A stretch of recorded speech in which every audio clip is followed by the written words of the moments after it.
Irrelevant. how unqualified, it could be from small things All ranging from lies. how unqualified somebody is to very strange ideas about comparing Martin Luther King and oh gosh, Terrence, and you know who I'm talking about, the Supreme Court justice. That's been always been the problem with racism. A lot of people, there are some people who treat it as a personal opinion. I attended, and not to make it too political, I do see it sometimes from somebody from a conservative side, and I sort of get it to a certain degree. It's the idea that you're treating someone as an individual, and sometimes the people do see that as personal. But a lot of that, particularly on a political stage, especially on a political stage, it's always been dog whistles for racism. And I think the problem that conservatives sometimes don't understand is that they stand on a lot of ideas, and a lot of those ideas aren't necessarily bad ideas, but ideas can be corrupted. It's the same thing when someone says that someone's being Christian, and they're still using racist terms. In fact, if you look at the Ku Klux Klan, that history, there was a little bit of mix of Christianity with racism, the idea that we were destined to do this. And he didn't distance himself from that. That's a big part of the problem. So when people are upset and Invalid. Yeah, angry, PA. It's my idea. particularly now, it's those statements plus where we are within this country. The idea that we are sort of relitigating racism at a certain level.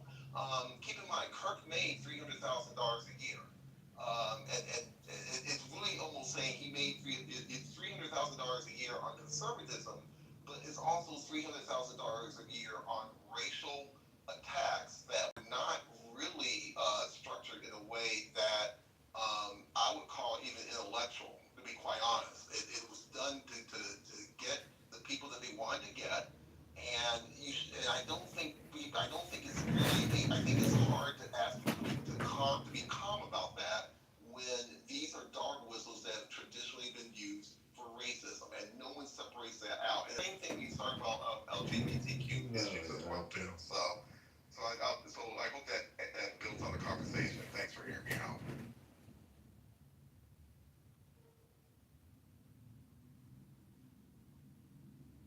Top of the rising to you all. Good day, top food rising, bro. How are you feeling this morning? They all smiles, brother. Despite the mainstream news, I am surrounded Well, by see over here solutions with and not Congressman. problems. I didn't try to use your Shout out to opinion as y'all. Shout mine. out to I'm the also not stage. Shout irrelevant, out to nor the do I act chat. impulsive with this Hope presumption. everybody's eating I and also drinking good didn't and enlist well. Max Rice to attack you. All lies. Likewise, beloved. And to the room, First Lady, and all those responsible for keeping a strong social political network going here. I think Clubhouse is a great room.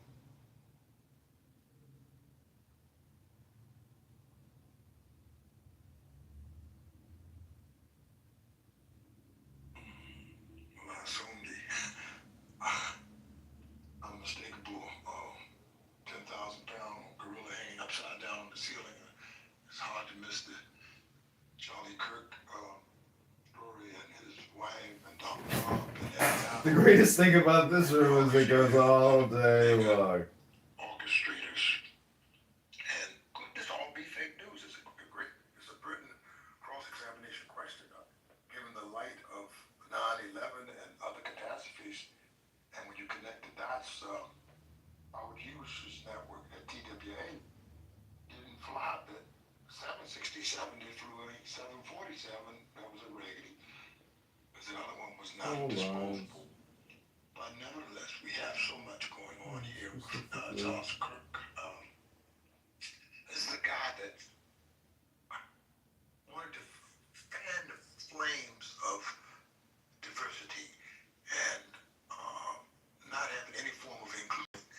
So you understand, and I think he could have been well paid by the Donald Trump network or Netanyahu's network. They want to give this guy the Freedoms Award, one of the highest awards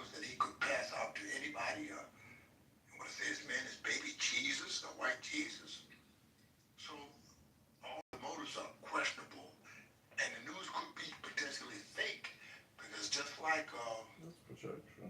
If you don't remember Teddy Olson, um, his wife was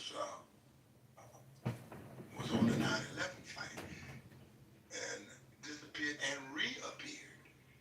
And some folks are saying that this guy has reappeared somewhere.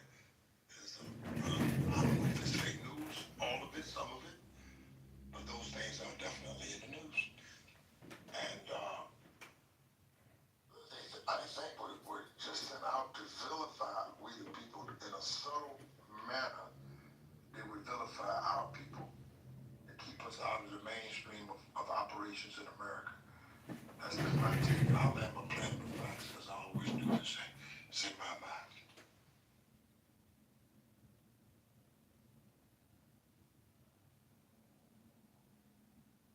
Yeah, it's been a lot going on. So around it is. Looking at somebody's video. I'm You can watch 100% with the Kitover culture here. lately. I can try to use your I don't understand. Almost And not people are, relevant. and you can't force people to care about something. I also didn't listen to People trash can attack feel you. like All this isn't lies. right to kill someone on a public. I don't think that's right. No, but Patty, it's almost like they're baiting someone to say something negative, right? Like they don't want to say something negative. Everyone is like, okay, the guy passed away, so unfortunately.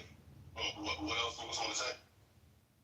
And that's the part I don't like, Keisha. It's like, okay, well, you can't say how he was, or we gotta ignore the things that he said himself. It's given like Nazi Germany for real, because it's like you need to say this and make sure it sounds. Why would I do that? Yeah, and if you're just saying, you don't agree with that type of violence, then it's like, oh, you guys said this, motherfucker, you didn't say what someone said? It's weird, bro.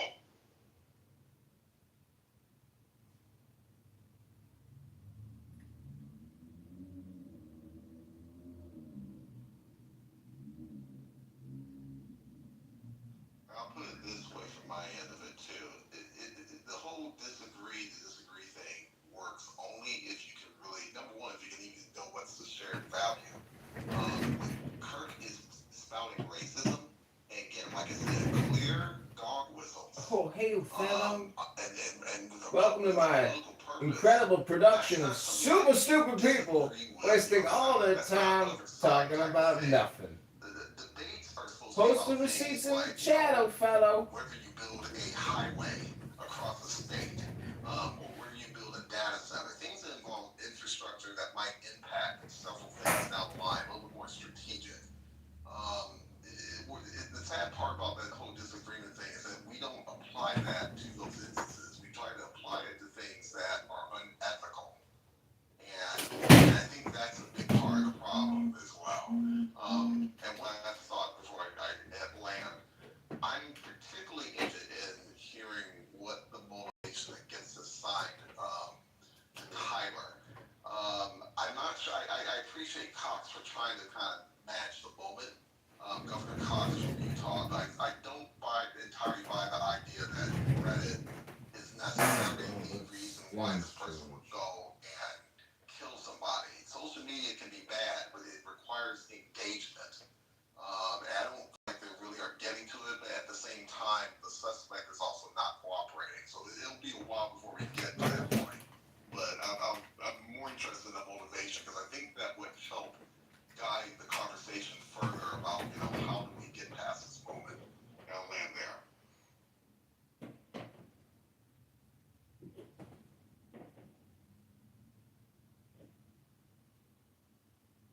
Is it gonna be like the public? I'm assuming the public and everything. The services. The what? What you think about that? The service.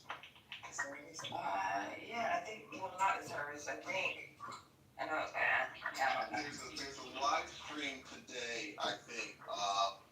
This room. I think there's a live stream wave today. I know that there's a service in Arizona at the Cardinal Stadium, like a public, yeah. So that part I've read online. The continuity of fake news is that the widow of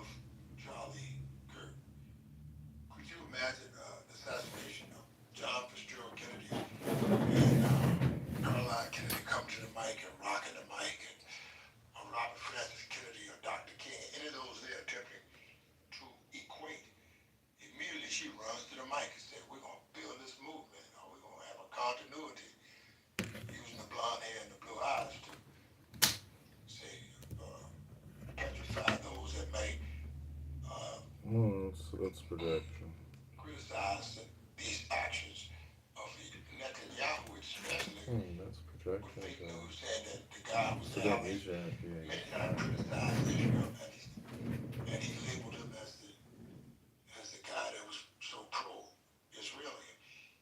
So, but then he buys time immediately with all that war going on. We have reached critical mass and done it again. Prime time television, worldwide television. Enjoy the show, Especially America. American television, to tell us that this guy was his man. That was his point guard. So him and Donald Trump share a point guard in Charlie Kirk. It just has all the makings of it. I'm not saying it is fake news, but it has all of the components, much of the makings of fake news.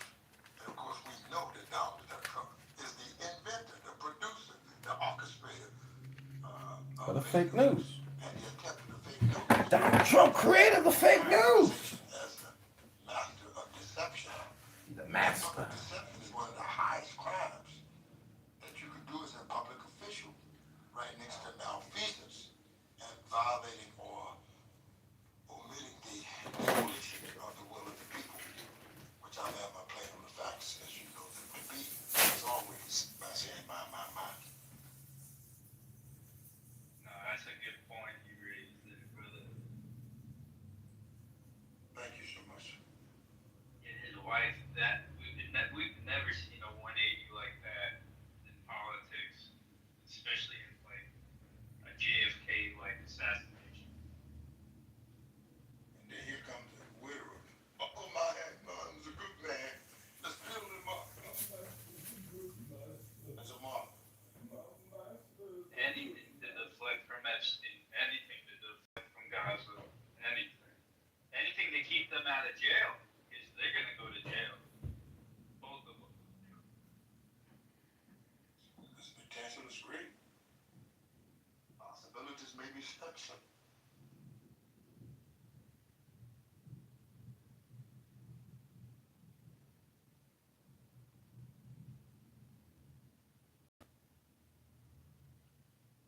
That lady was Barbara Olson that was spotted after 9/11. She was a CNN reporter who happened to be the wife of Teddy Olson, who happens to be the Solicitor General or the big-time lawyer for the standing President George W. Bush at that time of the 9/11. And there was so much fake news from there. Just the faking about the building crumbling and the faking about the airlines and the connection, the faking at the Pentagon, and saturated with fake news as well. This is saturated with fake news.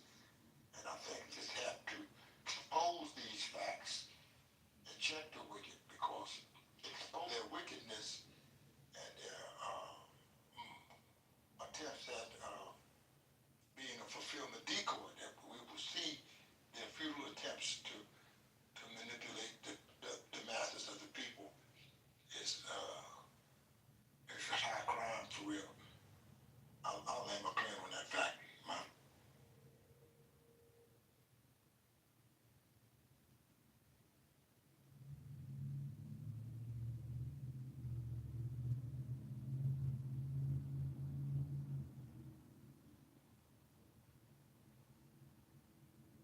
And I want to show you some of these are the real criminals that the National Guard should be going after at this hour.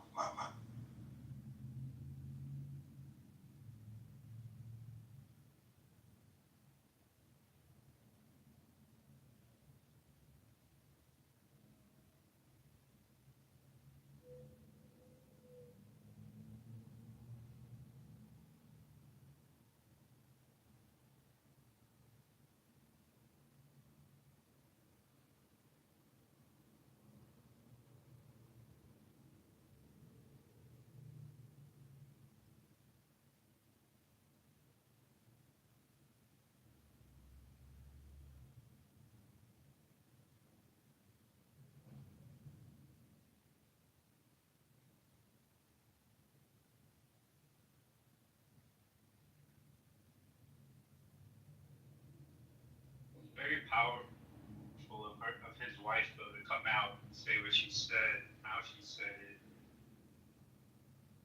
I know she didn't name names, but it definitely took a lot of guts to get out there and do that.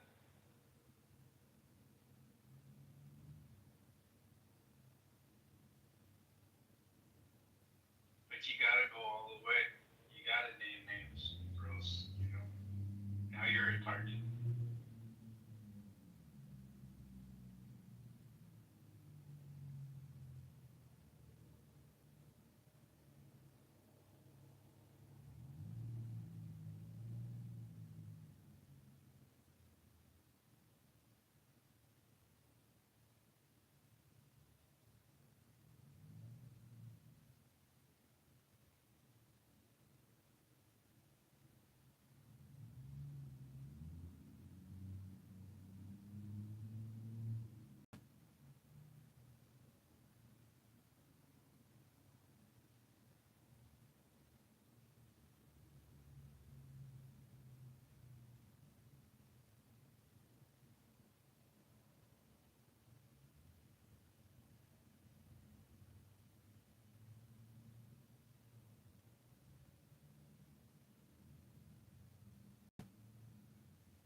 Good morning, I'm sorry. I had to get my car parked. It's hard for me I can't hear anything. But what was y'all talking about? The last comment? Just speaking on Erica and how brave it was for her to come forward, and even though she didn't name names, but to, seek justice and not want to lose momentum on that sensitive time frame, first 48 type shit. Yeah, I agree. I mean, she just lost her husband, so she's going through a lot. She's trying to pick up the pieces and try to figure out where they're gonna go forward, at least with their business. Yeah, that wasn't easy getting up there. I agree. So let me see if I can find some other we need to focus on other news for now, at least until the podcast come on, because there's more than just Charlie Kirk going on in the world, y'all. So, breaking. Let me see. It's CBC, NBC.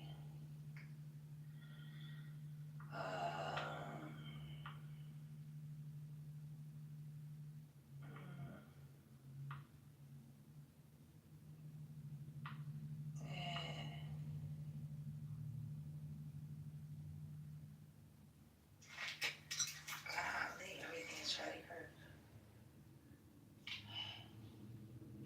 It's NBC.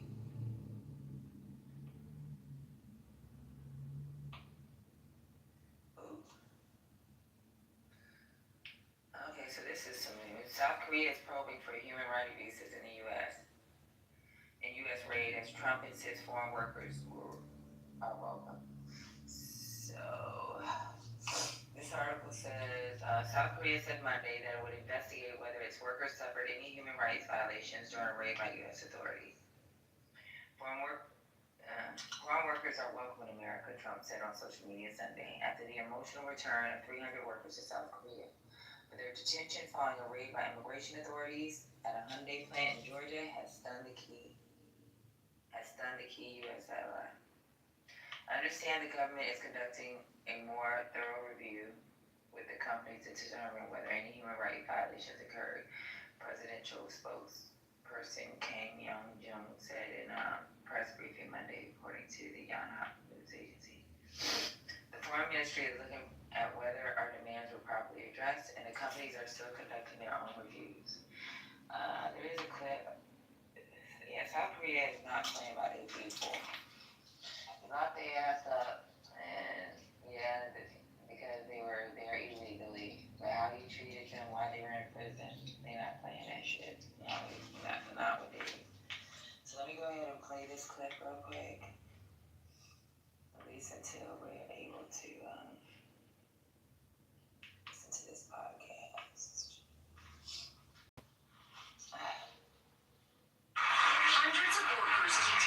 chapels in the U.S. have returned to South Korea, arriving to applause and dozens of cameras. Officials here telling journalists to not film workers' faces at the airport to protect their privacy.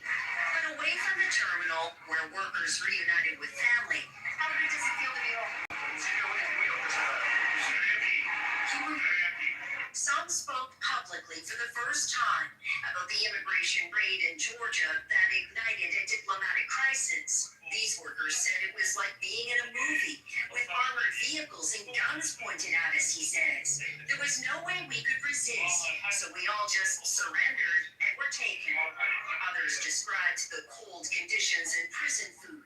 He says he's feeling, quote, nothing but joy to be home. The drama started September 4th when armed agents with ICE stormed a $4.3 billion battery factory being built by Hyundai and LG. 475 people were rounded up there, accused by immigration officials of working illegally in the U.S. What type of visas they were on, or if they had visas at all, still isn't clear. U.S. authorities saying using foreign laborers hurts American workers. We are sending a clear and unequivocal message that those who exploit our workforce, undermine our economy, and violate federal laws will be held accountable. But the images of Korean workers carted off in handcuffs were on news channels everywhere, sparking outrage here over their treatment. South Korea's government chartering a plane and making a deal to bring them back. A lot of attention is being paid to these images of the South Korean workers arriving home safely and with dignity after an ordeal that could threaten relations with the U.S.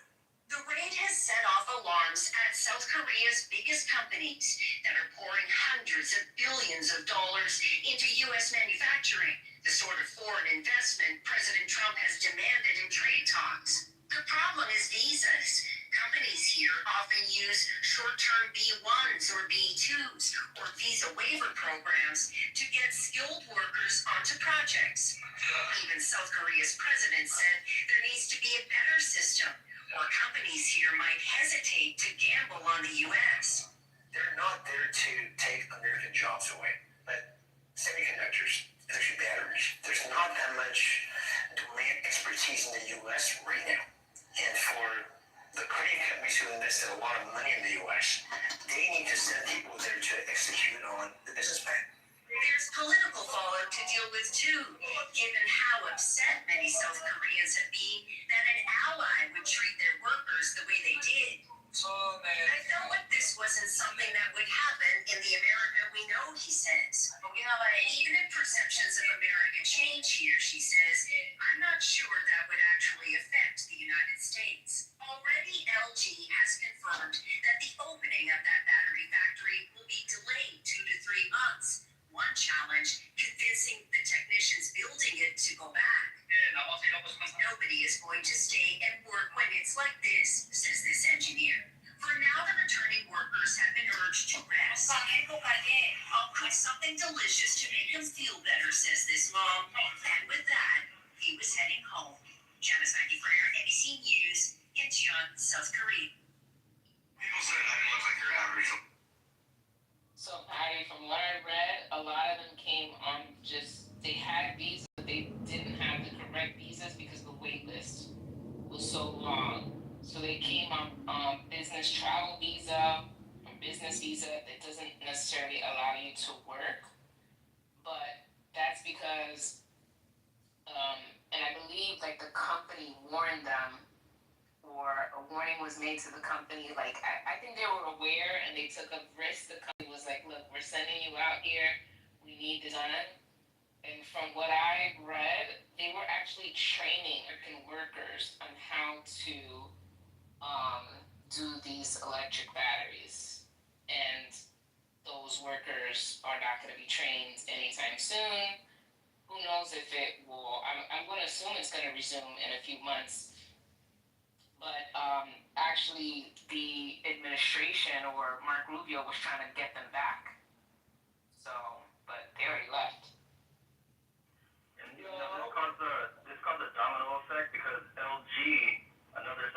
company actually pulled out investment in America. So it's other companies in South Korea, they're paying attention. Jeremy, you beat me to it. Yeah, like this is a slippery slope of fuckery, unfortunately. Like, for this administration to tout bringing back manufacturing and then go behind our partners who are leading manufacturing on the global stage is, I can't even fathom. But yeah, Jeremy, that's exactly what I want to come up with.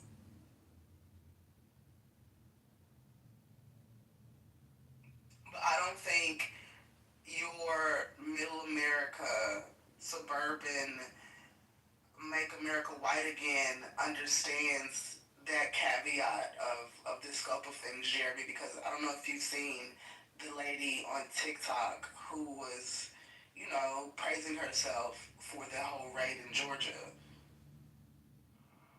Yeah, she was gloating about it. And there's a lot of people in the comments from Georgia that have family members that were supposed to be working at that factory, getting trained, getting paid, and have like a future career, long-term career in that area. That it was in the comments. So it was yeah, she shot herself in the foot when it comes to her campaign. If she's trying to be part of politics, you already lost a bunch of jobs before you even got into the job. So congratulations, she's freaking. How do you lose before you even start the competition? Yeah, I thought that was crazy. And she's a Republican, so she stopped the project that Donald Trump had been begging for, and now they're pulling out. Yeah. Yeah, here's what you want to put on a T-shirt. Racism is expensive. That's what it is. All the racism is costing hell. It costs how many billions of dollars in investment from Hyundai, right? That's hell. And then again, other companies are paying attention and they're pulling out too. It's like, you know what? I'm not gonna put my employees at risk. My employees don't even want to go anymore. They're like, fuck this. I don't want to go there and train people. What, to get arrested and put in like a piss smell cell? You know what I mean? I mean, well, who was working at the facility? Like who was working at the facility? Well, I just want to know. Cause I understand there was a raid, right? But I'm saying I have friends who work at Tesla. There's no raid on Tesla though. It's like, are you not listening to the? You understand when a company starts, like a factory starts? He's not, Jeremy. He's not listening to the conversation. He's not understanding the I conversation. just got in the room. I'm just trying to get a little bit of context, and I'm scanning like, yo, is there a Rashad. Wait. Wait a minute, I was Rashad. gonna tell you what was going on. I know. Wait. Let me clarify the question. Let me clarify the question before everybody go crazy. Niggas like, yo, he ain't listening. Oh my god. You bring that for. I know. Let me finish the question before y'all go retarded. I understand there was a. Don't use that word. You know what I'm saying? I understand there was a reason. I understand that. I'm saying I got friends who work. I have a friend who works at the Panasonic facility, right? They make So the you just gonna repeat what you just said? Yes, I'm repeating what I I'm sorry. said. We all have ADHD. I'm repeating what I said. We don't need you to repeat what I it. said. I'm We don't finished. need it. Okay, you're not gonna tell me what you're gonna finish because you're gonna be in a goo. I'm gonna finish the sentence. I can't finish what I just We said. don't need it. Your sentence to the goo. So, Miss Hip Hop, go ahead. What were you saying? Would you like to explain it to him? Maybe. Yeah, so Rashad, the point of view you were given to explain has nothing at all to do with the raid that just happened in Georgia. And I was watching the stage in the conversation when you came in, so it was just picking up. The raid in Georgia was because of a local white woman found out about some South Koreans working there. She made a big hoopla. ICE raided them. Lo and behold, those workers were here on visas to train Americans on how to build batteries so that way Hyundai can hire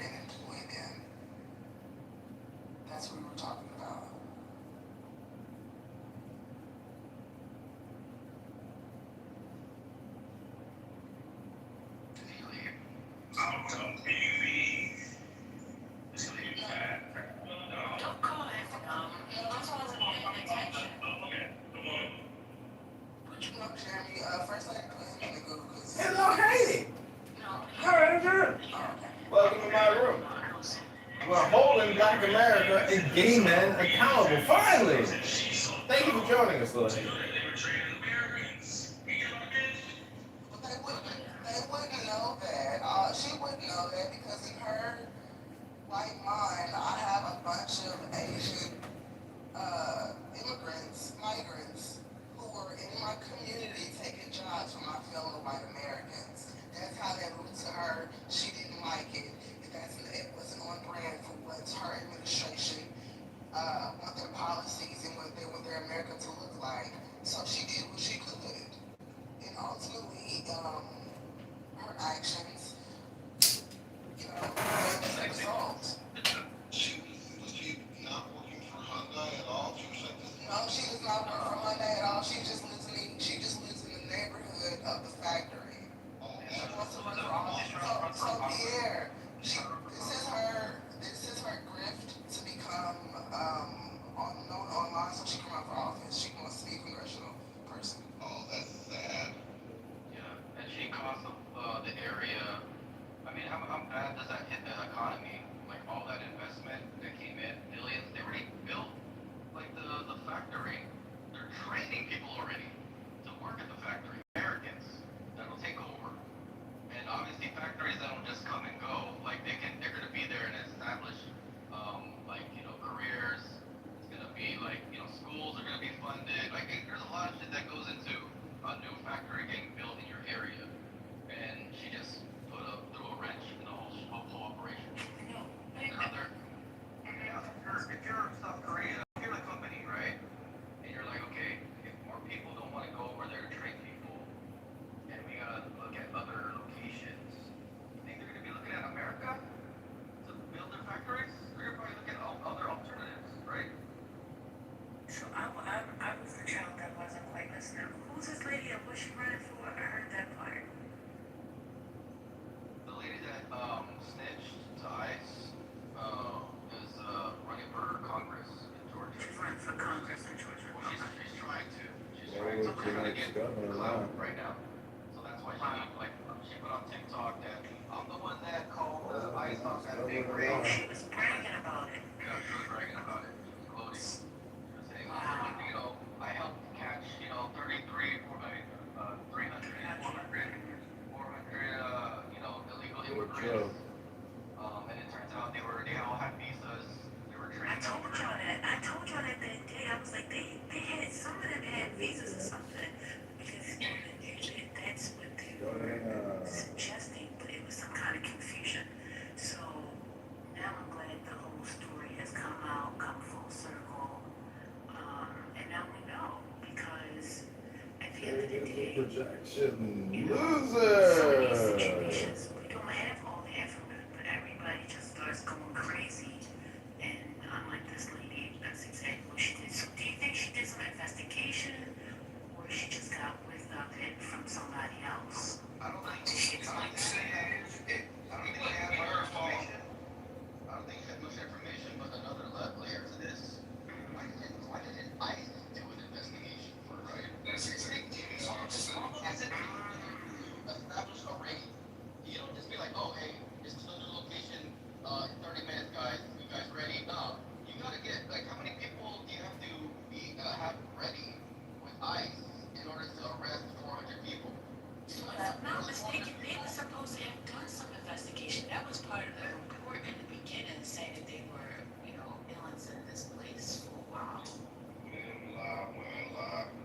So specifically, why was that? They never put us a bunch of immigrants working in Illinois. And the sad part about this, they were about 3 years before someone's life living in by the same lives. There's about 20 Mexicans living in this house. That's why I'm asking you. Yeah, I think to Jeremy's point, I love that he raised it up. It's always coming into a plan. You talk to the managers versus somebody Please be specific. who's managing that plan. That's not something that you Thanks, go and say, John. okay, let's plan a raid. With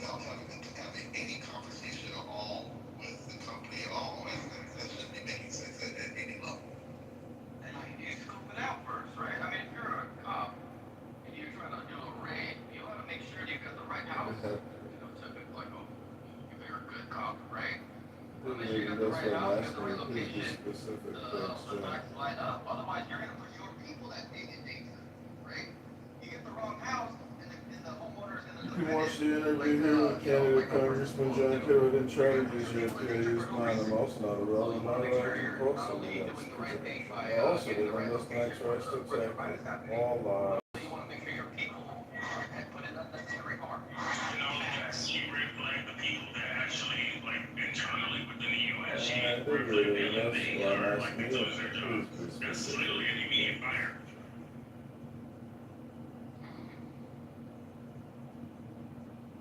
Well, so what about the people that they were training? Are you saying that they're out of a job? Like, They're not getting trained right now. They're like, everything's on hold. they can't train themselves. They don't have anybody left over to train. Like, you only need one. Korean, South Korean, all of this stuff. Train the American. And they were training the first round of people to train the, like, Americans.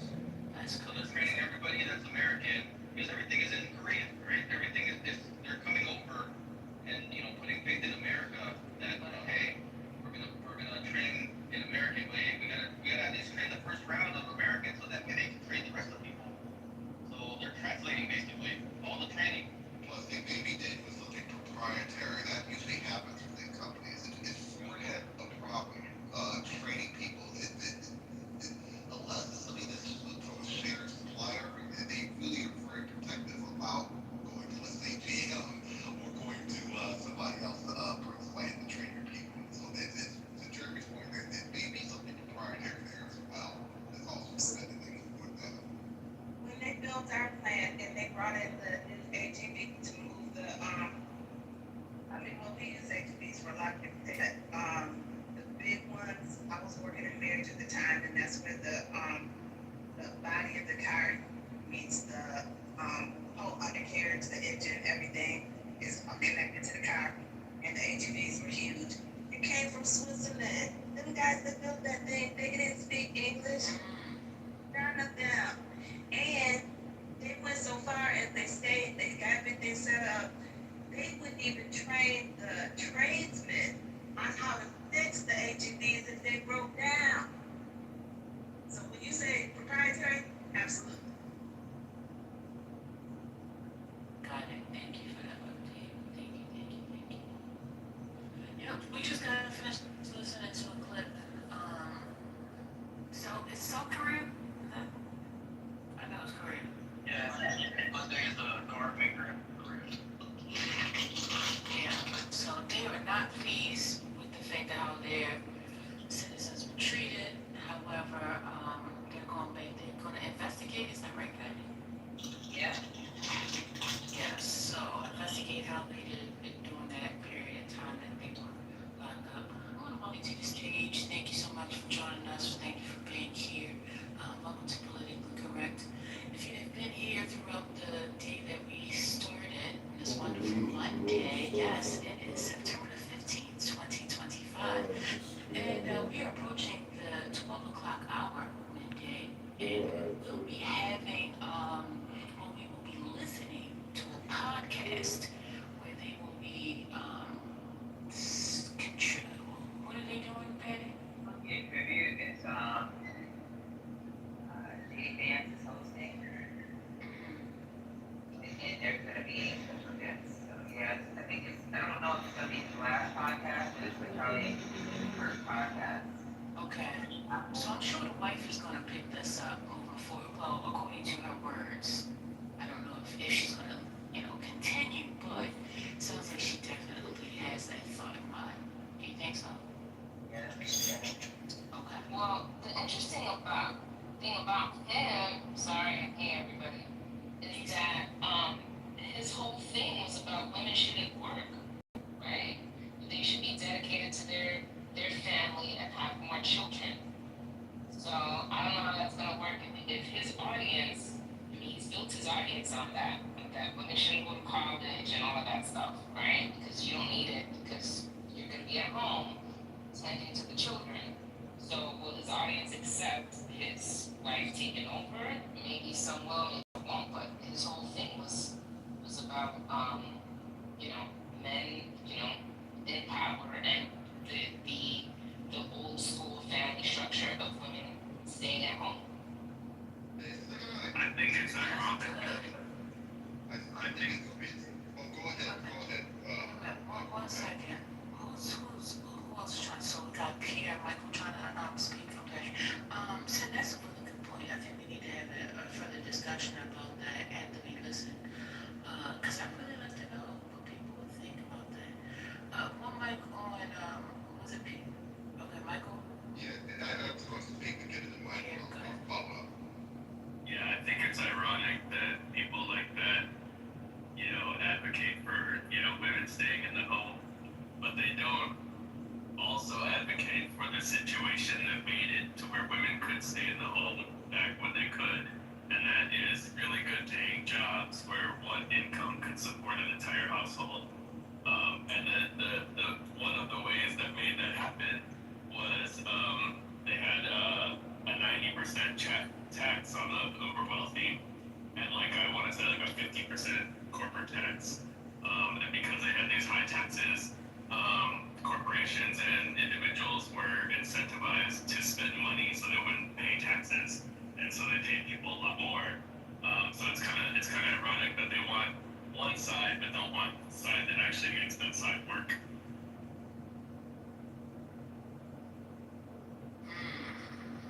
Okay, Pierre? I think Senator raises a very good question. I think it's going to be a split. I think the men who want women to work at home will not follow her. That's more of a manosphere type problem. And I think that Kirk has sort of retracted that. Charlie Kirk has retracted that in his audience. That's also, and Trump to a certain degree, to be honest with you, because otherwise it was just like that we saw with black voters, black men, voting for Trump. But I think the women that will follow that, will follow Erica, there are folks who are kind of saying these things in very subtle terms in terms of all these dating videos and how to keep a person type of thing. I think there will be a small audience of women that will follow that. It just depends on how Erica, technically has an opportunity to make a change in the narrative for turning point. I know it's kind of shows on the time, but she kind of does. If she figures out how not to do the same sort of things, I'm not necessarily rooting for it, but she technically has the opportunity to make a change. But I have a feeling that may not happen, and I think we'll see a split between men and women because part of Charlie Kirk's appeal are things, and to be honest, part of Trump's appeal that people vote for. There's a certain mannish, I don't want to say tone, but maybe they're talking points that men, not that women don't have an opinion on, but men particularly gather towards. And I think that part, that's how we're ending up with this whole manosphere, which I know is a whole different topic, but that's partly what we're seeing so much of that going on right now. The whole idea of you can be fixed if other people change their ways or straighten down their ambitions for you. So we'll see, but I think it'll be a split. Thank you for that. I'm gonna say I definitely can see possibly a split. However, I can, depending on how she markets, is really going to set the tone moving forward. Because I think a lot of people won't be paying attention to it. Sin brought it to our attention, everybody's like, oh yeah.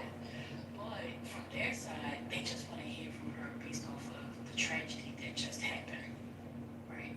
So I think that will begin the gateway for her to even continuously have a voice. So, and who knows how that will transpire moving forward, but at least from the very beginning, I definitely see her, if she's up to it. I don't, she said that she is, but if she is up to it and do, I think from the very beginning that she'll have clarity to support just based off of the tragedy, if that makes sense. Does anybody else like to comment on the subject?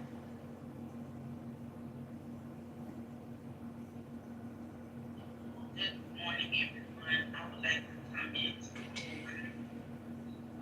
I would like to comment on the Hyundai. I commuted back and forth to work, and I saw the plant being built from the ground up, and the massive amount of work that they put into that facility is phenomenal. I passed through there a couple of weekends ago, and their parking space is just as big. And I only saw a few cars, so I guess those were the people that were training. But I say that to say there's no amount of the job that won't even, I don't know, this area I live in has been Marjorie Taylor Greene's business. And this area was built before she was reelected. And then the second time she was reelected, it pulled out a lot of money because a lot of the construction that was going on came to a close. They're also building a Microsoft facility here. So I don't know what kind of impact they would have, but seeing the facility and knowing that the raid had happened, it just, it touched me because I saw how massive and the money that they put into building it. That's all I can say. Thank you for that. But they're not going to close it, right? So I don't know what the plans are, but I'm sure they're going to be able to continue to use it. They're not closing. I'm not sure if they're not closing. But like you said, they were in there training people, and I can tell you the population up here, education, as far as younger kids, is very good. But as far as having trained older people, their population, education population is not good right now. Oh.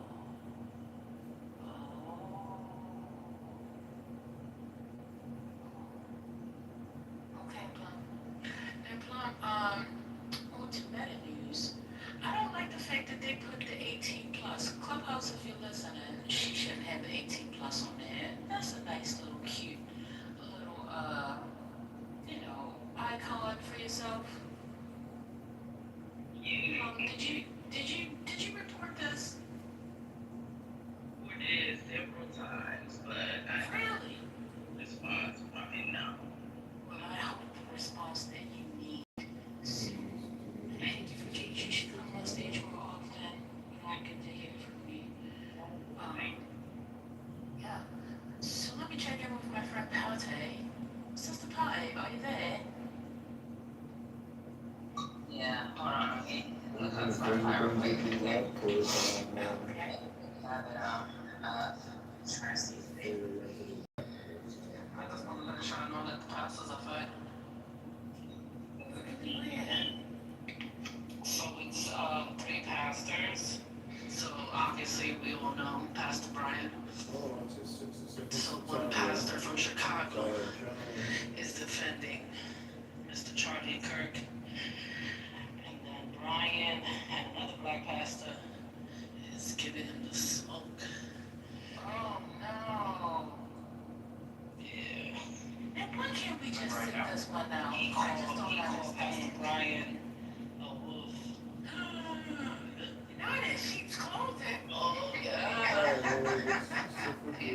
Just be quiet. I definitely have all 3 of the links whenever y'all ready. Why we want to get him back home?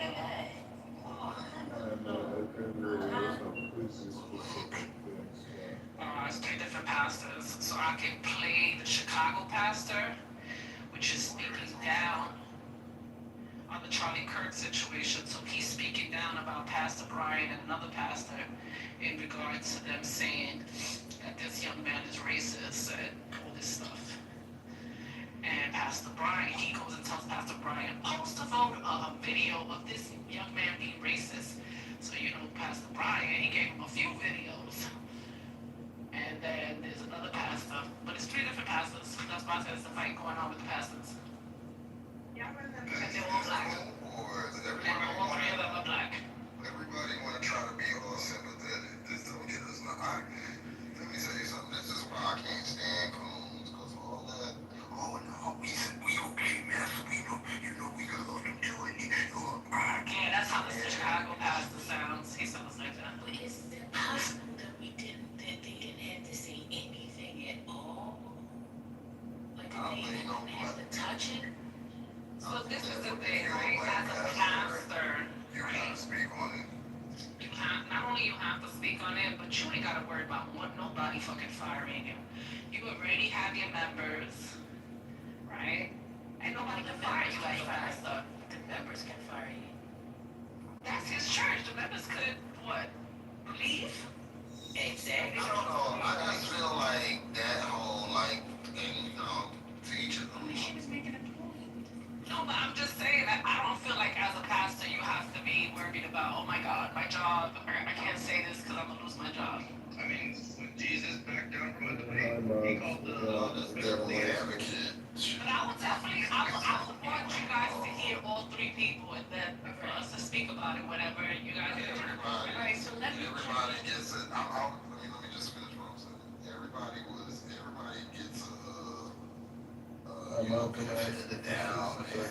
Oh, well, maybe we gonna die doing that.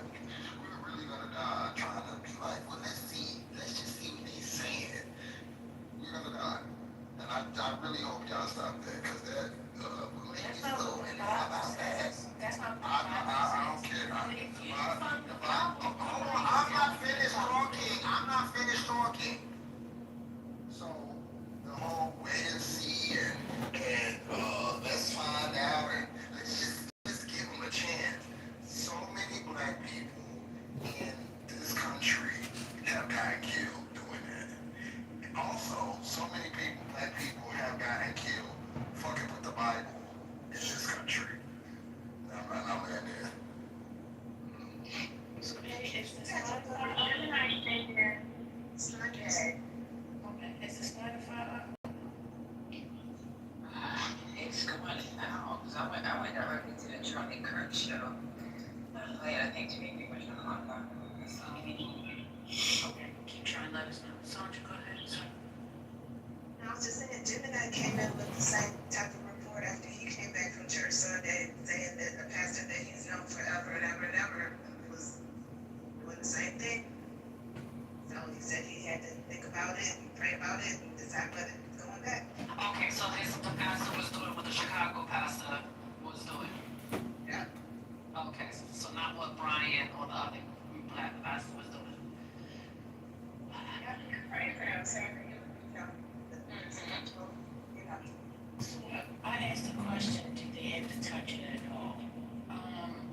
If I were a pastor, I could just touch on it from the aspect of, hey, listen, you know, we saw some horrific stuff happen when, you know, live streaming, and I know some families may be impacted by it, some families may not, but we are praying for the family of their lost one, seeing something so horrific in this day and time is, you know, it can definitely be troubling to the, you know, to everyone, right? So with that being said, we're just going to keep the family in prayer and hope that they get through this. And, you know, we're praying for the nation. We don't want to see, you know, fights and things like this break out. We're praying for peace. And just going to keep everybody lifted up. That's how I would have spoke on it. I don't have to go in detail. I don't have to say all this stuff. What I did was I was able to recognize it, touch it, give love, as well as spread love for everybody. That's all.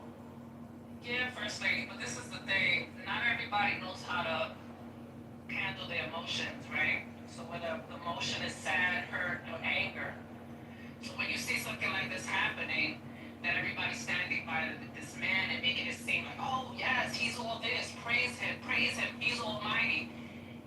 And they don't do that for the other side. When they lose a life, that anger comes out as of, it's 2025, we're tired, when the fuck is this shit gonna change? We're gonna continue. So that's why I say that everybody's going to react in a different way. Whether they regret their reaction later on, or they don't regret it, they still are going to react how they choose to react. Absolutely, and what I just gave was what I would have hoped all the pastors would have been saying. That's what I'm talking about. Before we got to this, that's what I'm saying. why did they have to, not the people who were responding, but the people who were saying additional things. This is legal that notice might for hurt Monday. the I'm other trying to side. put us on the Instead, definition like, of laws against it. This is that's what I was talking about. I'm talking about the previous step that got us to this now. You understand what I'm saying? That's what I was talking about. This is what happens. Obviously, we have online church. Things go viral. So Pastor Brian had his service this past Sunday. What he said went viral. The other pastor, what he said went viral. Now this guy from Chicago decides to respond to viral from these two pastors and say, no, you guys are wrong. You guys are the wolves. You this and this and this and that. Got it. That's exactly what went on. Gotcha. When I decide to tell my congregation and speak in my church, you cannot tell me what to speak in my church. This is my church. So it's not like he went on a live feed and on a rant and saying, oh, this and this the way you guys are acting. No, it was a preaching. And he put it in his preaching for that Sunday. Got it. I feel like So then you hear, because he even said it. He said, I do not condone this. Anybody losing their life this way. right. Okay, so yeah, let's listen to it. Originally, when you were first saying the story, I thought Brian then was responding to him and what he said. Oh no, the Chicago guys responding to them. Exactly. Okay, got it. Got it. So which one are we listening to first? Are we listening to So we're gonna listen to the Chicago. So I don't know. That's why I thought that he was first and started speaking, because you said you wanted to listen to Chicago. So I was like, oh, okay. So I thought he kicked off the beef, but you're saying that he's ending the beef by responding to these other pastors that have preached through. Right? All right, hold on. Let me see. Okay. Let me see.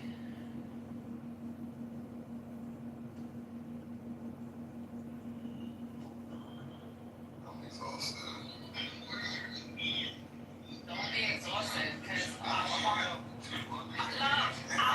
still beating, so we can't be exhausted. We can't give up. Yeah, but every time something happens, you got people telling you, oh, so be nice today. If you be nice to them, then if you show up to them, then fuck, relax. This is why black people got attitudes in this country all the time, because shit goes to hell with us. And then people always want to tell us, all right, so y'all gotta be nice, turn the other cheek, because Jesus said, and bitch, I do not give a fuck.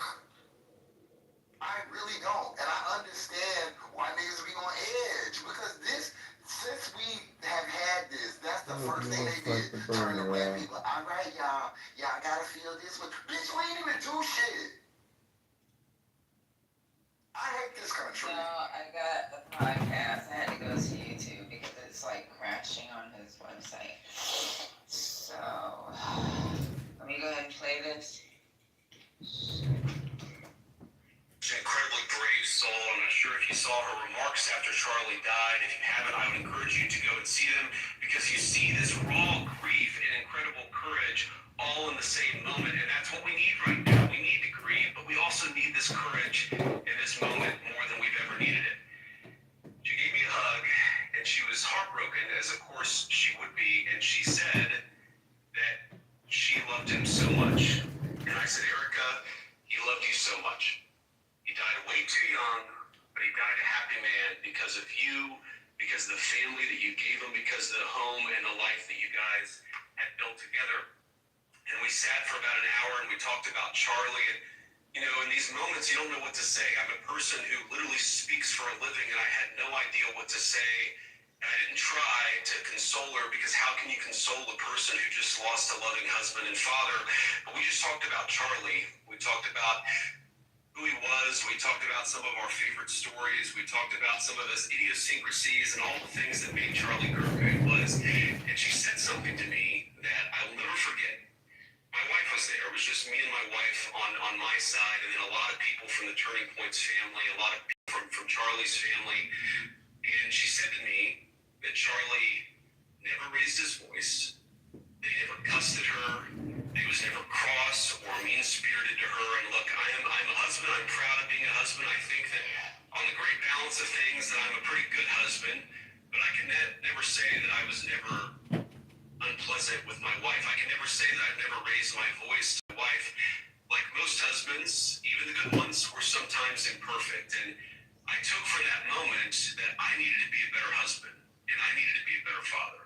Because of all these moments that I shared just in the last few days, the books that I've read to my kids, going up to their bedroom and kissing them and hugging them before bed, I just realized that all of these moments that I get to have, Charlie is not able to have them 60 anymore. seconds And to Charlie's carry kids on. and his beautiful wife are not able to have them anymore.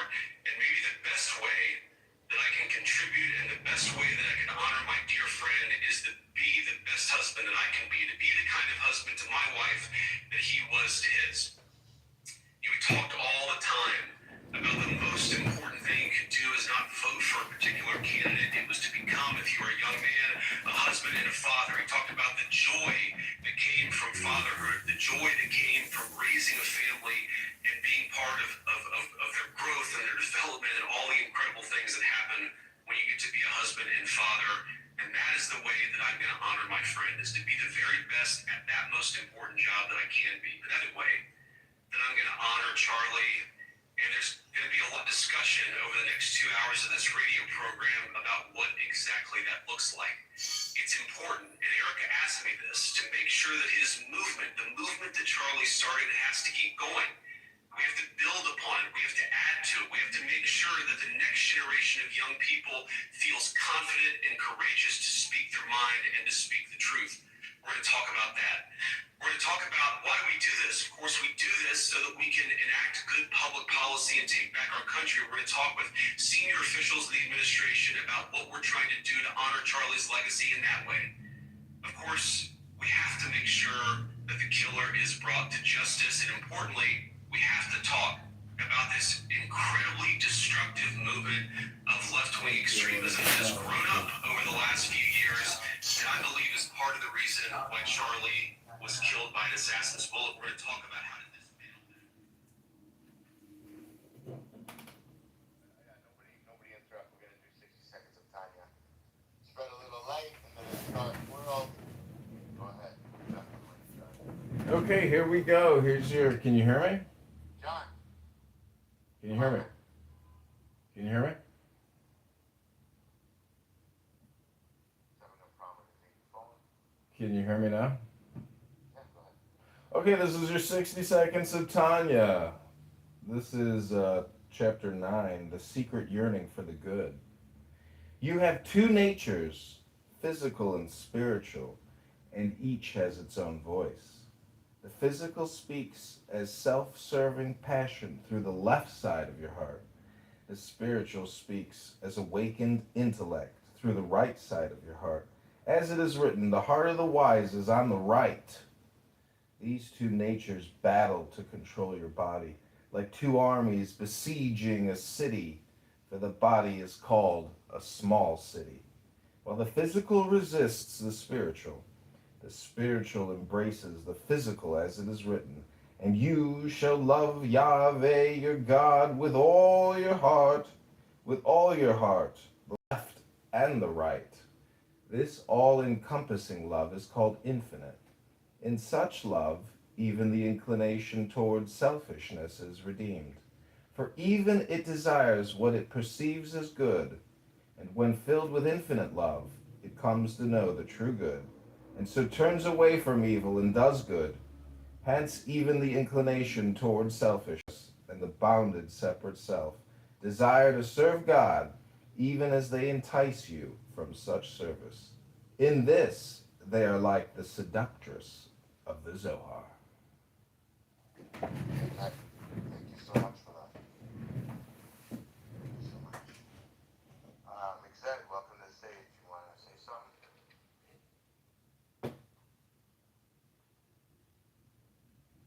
Okay, Mac. Oh, no, Exec, go ahead.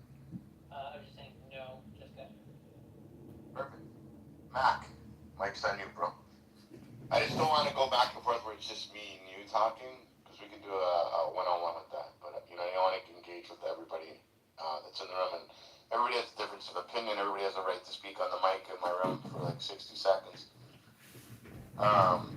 and then allow other people to speak. You know what I mean? So I just don't want us to get caught up in we're going back and forth, back and forth, back and forth, and it becomes boring for everybody else. So I want everybody to be involved and engaged.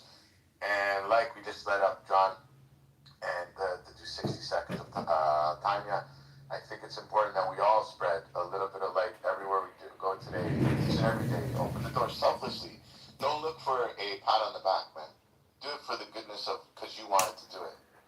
Do selfless acts, and Hashem will bless you in abundantly.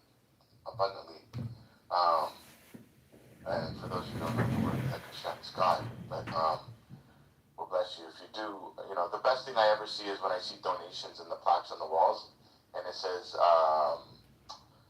unidentified person or whatever. They just don't identify themselves on the donation. I mean, I'm so proud of that person. I'm like, good for you. Hey, We need more and more of that in this world. BB, I heard McZed say once that the reason why we see, society falling down is because the moral education isn't there. The moral understanding and comprehension isn't in the society. So McZed, I mean, you think that's the primary reason why we see people, cheering Charlie Kirk's death, calling him a racist and a sexist, could care less that he was murdered? Yeah, I think that's part of it. Cheering on someone's death does show like a gap in the training of murder being bad. But we already have school shootings. Someone tried to kill the president. We're currently engaged in multiple wars. It's not so clear people understand the law against murder, and while the law against murder has been on the books since time immemorial, so too has the existence of wars. And I feel like a lot of people have never really thought through how that has always been the case.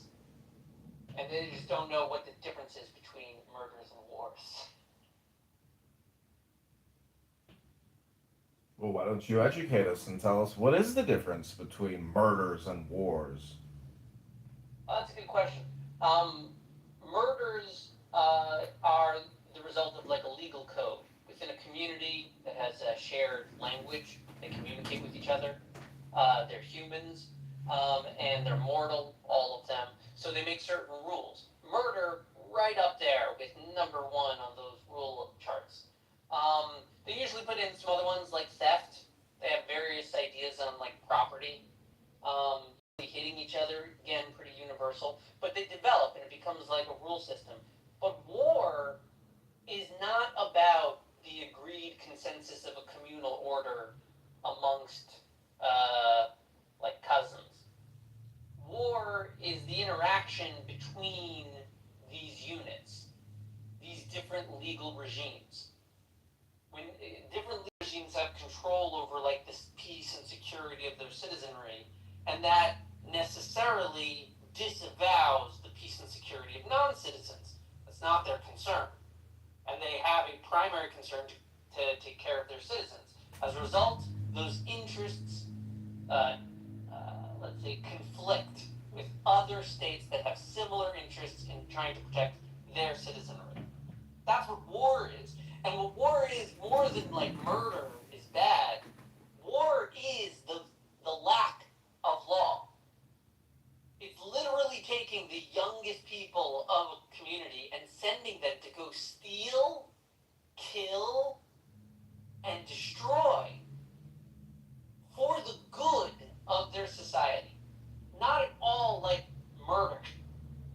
War is a dangerous, poetic, artistic, human expression of the breakdown of a legal system.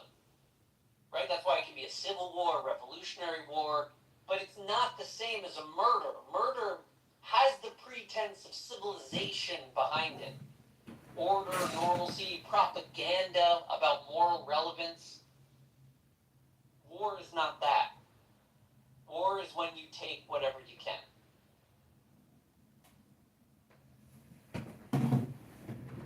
I read it in a book once that war is two sides proceeding over a funeral service. Do you agree with that sentiment? No. Why not? Acknowledge and respect the effect that war has had over history are deluding themselves. They're just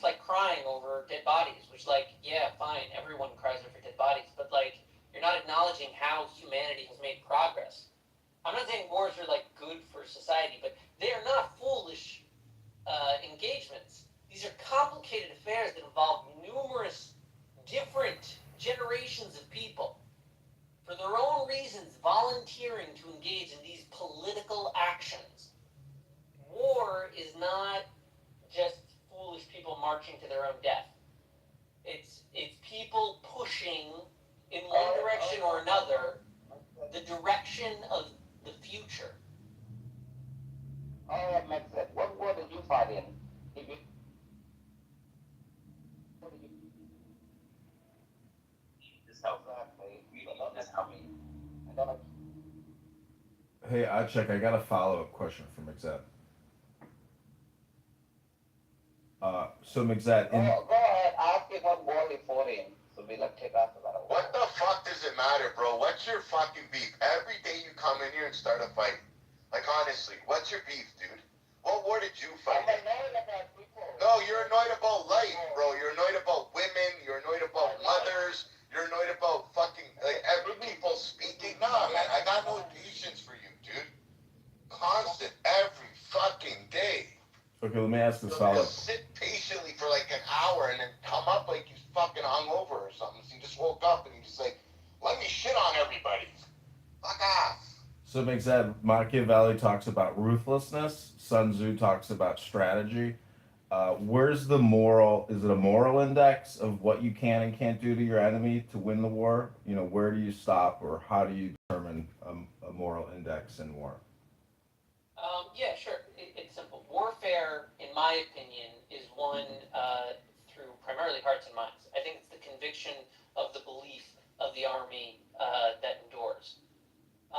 So to me, it's more about aligning yourself, your own civilization, towards your conception of what is the ultimate good, and why is this person standing in the way? Why is it that you're killing this person? Why are you moving into his house and setting up a camp? Why are you taking land and setting up barracks? What good is this for you and the world? If you don't inculcate that in your soldiers, you're setting them up for a life of tragedy and horror. So Sun Tzu says all wars won are fought on deception. How can you rationalize insane propaganda, in 2025? If I don't think that all wars are built on deception. I think that in war it's difficult to see what is true, but I don't think that people are always deceiving each other in warfare. I think there are a lot of wars where people operate openly and honestly, and yeah, they're like within fighting there is deception, right? You're killing a person. Lying hardly feels like a moral failing. Well, it's asymmetrical, meaning that if you In have the end, war, like I said, since it's really just multiple civilizations that are preserving their own peace, interacting with each other, the primary goal in the end is communication.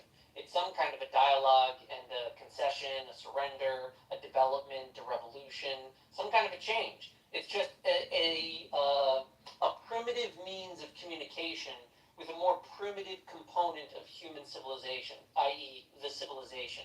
Humans might be able to communicate with each other slowly and capably, but because of our complex systems and technologies, we're not yet effective enough at communicating with each other in large numbers. Yeah, I find pointing back to the law is the quickest way to resolve conflict, surprisingly.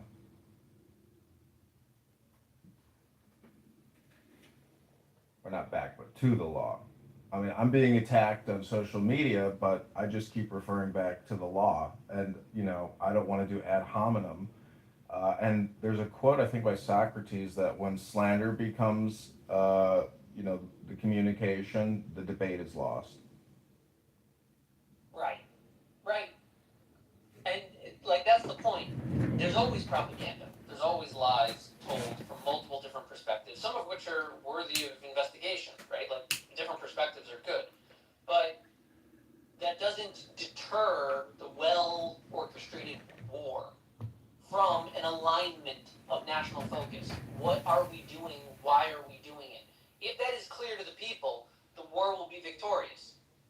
Whether to the soldier, the guy working back at home or running the buses at home, a secretary, as long as they know who they're fighting, why they're fighting, that war will be won by those people. That's why the Nazis lost, because it was a crazy idea. And not everyone was fully on board with the let's all just genocide the Jews, even though they went along with it. So is the danger today, you think, lone wolves and mind viruses? No, that's just like a symptom of like opening the Pandora's box of everyone's perspective is published and recorded forever. Isn't that what's happening on the internet today? Right.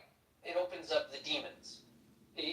Like there in every generation there have been people that thought exactly like all of these people. Now, the Walmart is selling a rifle, and I see on TikTok exactly who the targets should be. Oh, and look, here's his schedule, all in the palm of my hand.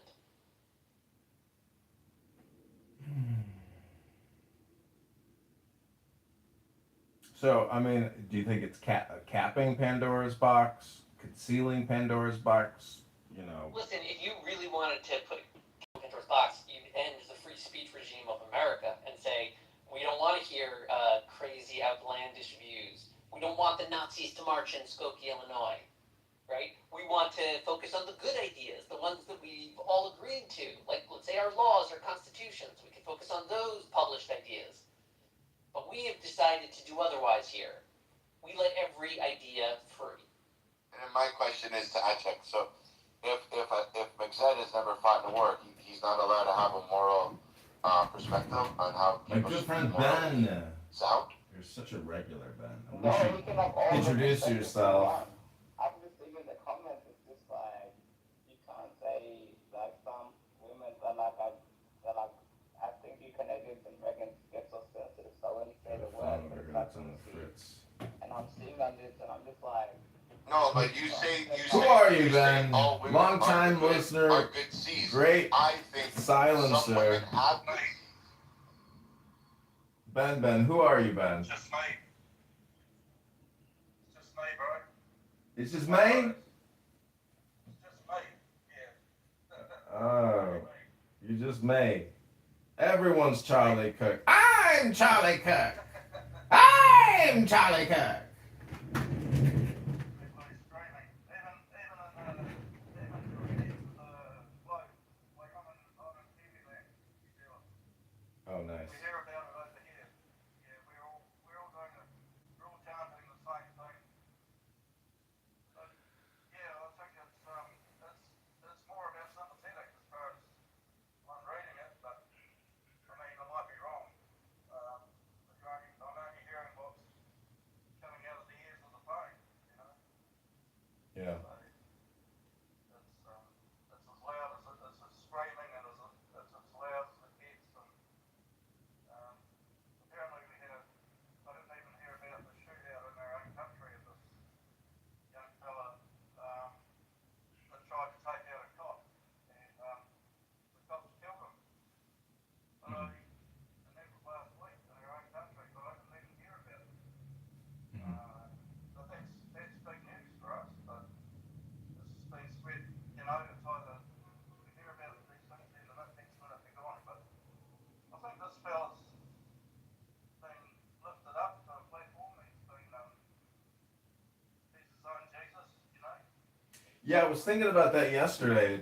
You know what? I think that's actually like a mythological motif that we humans just keep playing over and over again. And so I don't think you can actually escape it because I think it's like embedded in the programming almost. Yeah, most definitely. I mean, you've been following this more than anybody else, like, yeah, I love diving in with you, and I love your breakdown and the way you punch it out, and you're on. I don't know. You're interesting to be with and amongst it, so I enjoy it. And I don't know what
thanks for being here. This is the John Kitover podcast, Murder versus War. We're listening to BB's Room, and we've been asking questions to McZed. This is what they're talking about now. But that's what the left does. And I'm going to call you that you guys do that dumbass shit. And after you want to try and insult people, because the problem with Clubhouse is people don't know how to say, I don't know. So what they do is they spread misinformation. They read a TikTok, they watched a TikTok, they read some bullshit fucking news article that some man wrote with a bias, and they believe that to be facts. Yeah, It's the outraged that craziest people shit. don't agree.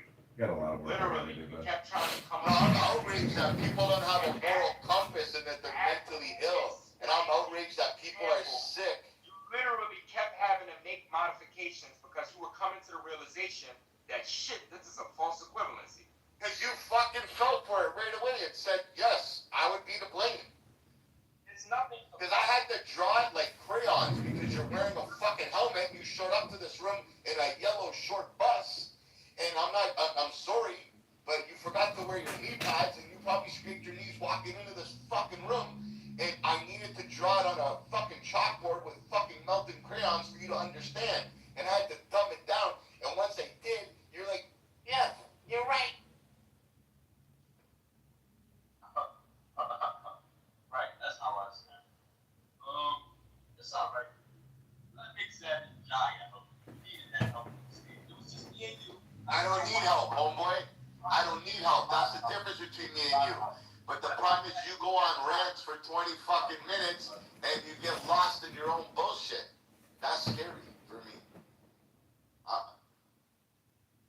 it's like So, if you don't have to talk yourself, but if you can tell me what area you are in the world, I'll find the kids helpline. You can call them and you can talk to them. They probably help you out better than this room.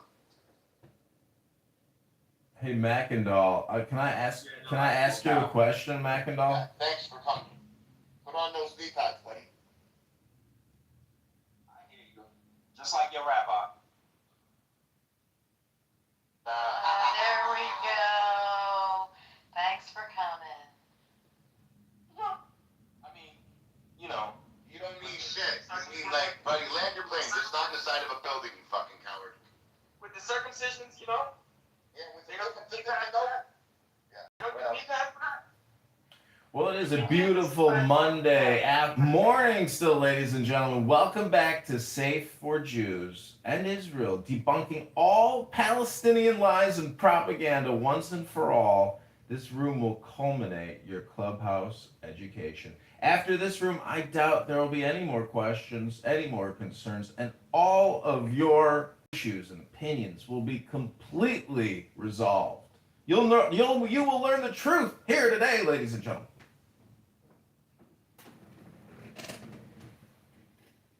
The problem is people don't listen. They listen to speak. They're not actually soaking it in. That's the problem.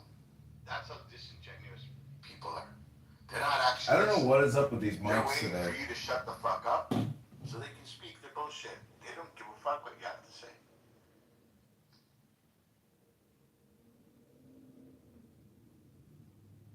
You know, this new account Jaya. But you're already.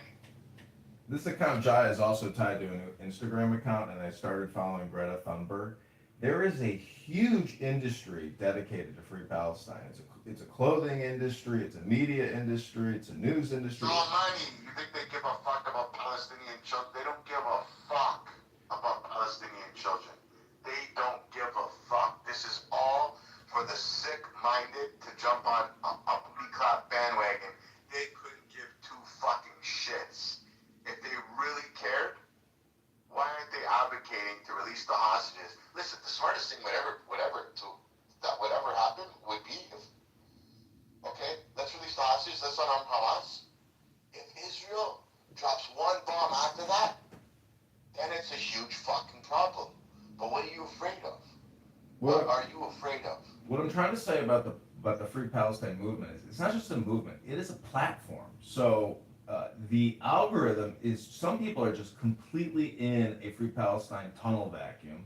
And there's no getting out because it's all coming to them from their cell phone real time, from the ocean as Greta sails the seas and keeps taking selfies in the sun. They are emotionally tied to the journey. So but it's all spam, and they just keep recycling it. So that's part of, in my opinion, this situation, because it's all self-feeding. It's like a snake eating its own tail, and they'll never be able to escape it unless they actually just toss their, cell phone in the ocean and get a new profile, because it's all tied into your cell phone and mainstream media and social media and connecting with your brain. And people are just, in a way, they're almost lifeless because they're technically just completely absorbed by their algorithms that keep feeding them their reality. I'd like to call a moment of silence for Matt's dignity. BB just fucking destroyed it. He walked into it acting like he had nothing to learn. And I could tell the palpable moment when he recognized that he actually was agreeing with BB and he was actually learning something. And only then did he flip and go back to his old, tiresome, bullshit arguments that now had no relevance because BB had fucking flattened them, just like those buildings in Gaza.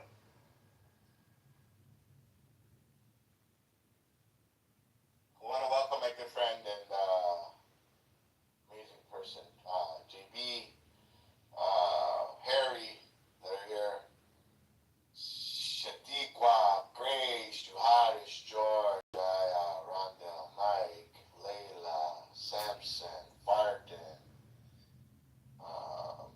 Yeah, you're all welcome to come on up and speak. But it was the funniest shit, man. I had to use fucking crayons to paint out a story for him. And it was too easy. It's just the weirdest shit. The weirdest shit that they are that easily manipulated. You know what I mean? And the number one, listen, I'll tell you the number one problem with Jews today. It's either fucking weak Jews. It's scared pussy Jews that put us in the most fucking dangerous position. Because they talk shit. Because they don't know what they're talking about. And like I said earlier, it's a problem that people just don't say, I don't know. I don't know. It's okay to say, I don't know. Hi, George. Not well versed on that. Explain it to me. Hi, George. Well, they're living in lies. They're not looking for truth. They're looking to propagate their lies. Now, people want to get cuddled and they want to be elites and they want to be elites and they want to be the gatekeepers of the community and they know what's good and basically the Jews that are doing the dirty work, you're like basically the sand ninjas of Judaism, and a lot of Jews are being used and treated like shit, and then they'll go and cuddle and then they'll sit in other rooms with fucking dirtbags and then they'll sit there and act like this severe almighty fucking Jew, and they're giving power to the enemy inadvertently. Again, I do not appreciate and you have like people like Buttercup that run around this app. your attacks or slander. Fuck, the allergies are bad here. But are going in and hyping these people up, and then the funniest thing is, I was in a room the other night in Mir's room, and they were attacking the shit out of her. And she don't care, but she's like, but I love you guys. But I love you. However, I think it's more of an identity crisis that they're going through a superior already complex as well, where they're like, but I'm a superior Jew, because I can talk down to other Jews. And it's like, it's almost like a Willie Lynch syndrome. I swear.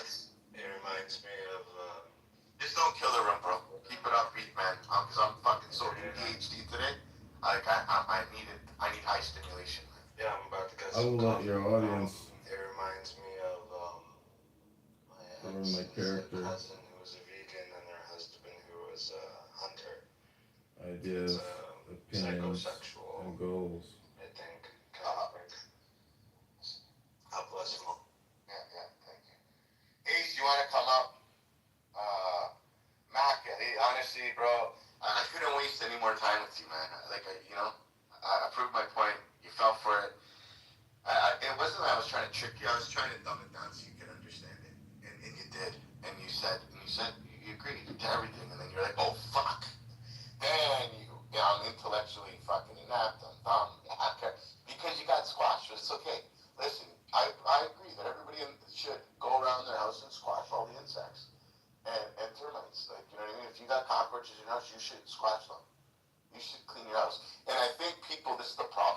field today. Everybody's looking at the grass is greener than the other side.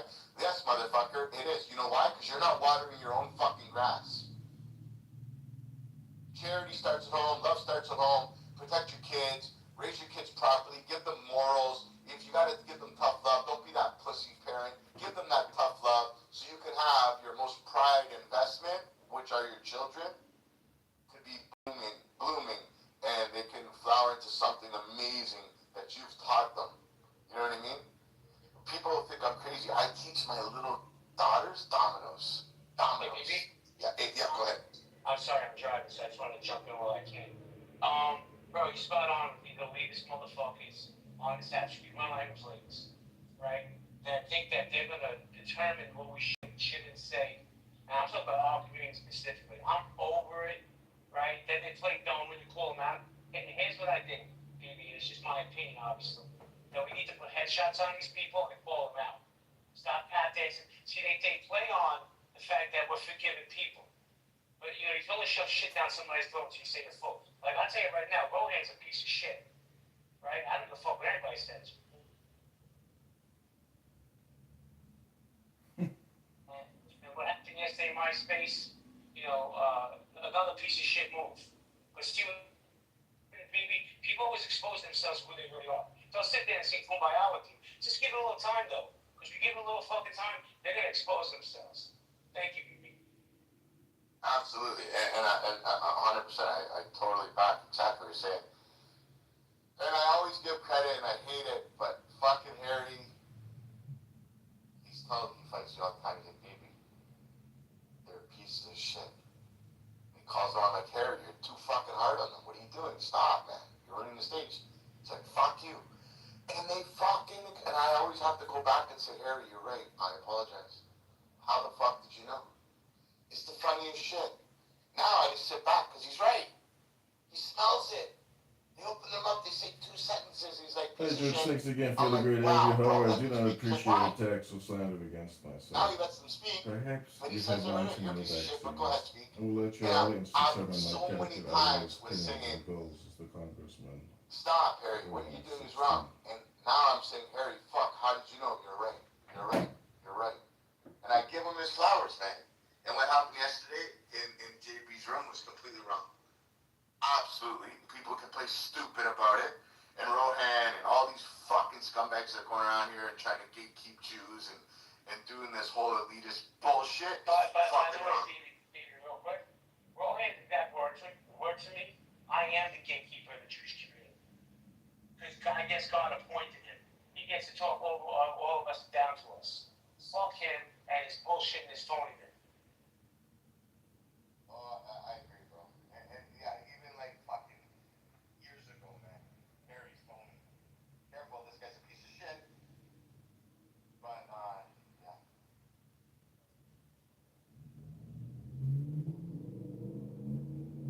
But like the conversation we had earlier, sorry for jumping in, but I'm driving, so I can jump over again. Like the conversation you and I had earlier offline, and I say it again. Sincerely, I believe there'll be another October 7th somewhere in the future, and these fucking elitist assholes won't be the ones that'll be the first ones to stand up and help people. They'll talk about it, but they won't.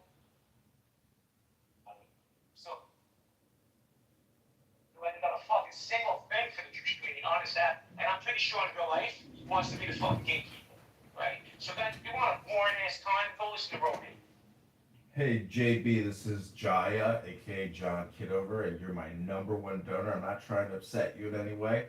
What I do want to tell you is that Rohan, who I have recorded quite a bit of here on Clubhouse, he absolutely detests me because I've made recordings of him. And I will just say that if what you're saying is accurate and truthful and transparent, then most of those people have no problem being recorded. They don't have a guilty conscience. However, if what you're saying is misinformation, lies, propaganda, bullshit, and what you're trying to do is gaslight, and you're an immature child, it's those people who are the ones who push back the hardest against me for making recordings of them in clown Well, world. here's the thing, John. I don't give a fuck, I never have. But I also think there has to be a level of respect when people don't want to be recorded. I feel that people that don't want to be recorded usually have something to hide, right? But here's the thing. There's other people that just don't want to be recorded. appreciate you for bringing that level of respect to people. If there's like, hey man, I'm not comfortable with this. But you think you have this sense of entitlement that you could do what you want because it's not even a free app anymore, John. Why don't you just respect people? Listen, JB, you're my number one contributor, so I do want to take your advice. And I'll be honest with you, running, you realize it's a network. I have people gathering signatures for me right now that I would give full-time positions to because they've done the heavy lifting. So I respect you. You're part of my network. I hope to be a part of your network. And any warnings or heatings in the moment, I will take note and I'll do what you ask me to do or consider what you ask me to do. Is that respectful enough for you? And I appreciate that, but here's the deal. Last night when you were in my room, recording my room, I know you did because you were live streaming it, and people came out and said that we do not want to be recorded. You still did it, and then you played a buzzing sound when they played the music. So when I say to you, hey John, can you not record this room, please? Yeah, look, I'm not. I say what I say. I believe. I back up what I say. I'm not one of these fucking shills that hide in the fucking shadows. But if I ask you to do, bro, just for me, do me that solid. And I have no problems with you doing what you do on your own time. Thank you.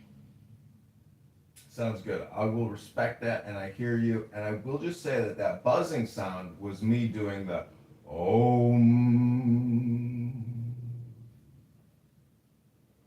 Actually, Mimi, I just fucking almost choked.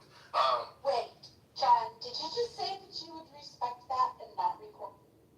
Yeah, JB's my number one campaign contributor. Until somebody else steps up, I'm taking his advice. Wow, that's awesome. Amazing. I love that. Because the answer to that question not too long ago was an unequivocal no. Well, maybe now you learn how politics works. Sometimes campaigns or people running or people in office, they take the advice of their donors. Oh my God, I can't believe that's how it all works. Thank you, JB. I respect JB because he gave me his money. That's respect. Now I'm returning the respect. That's how politics works.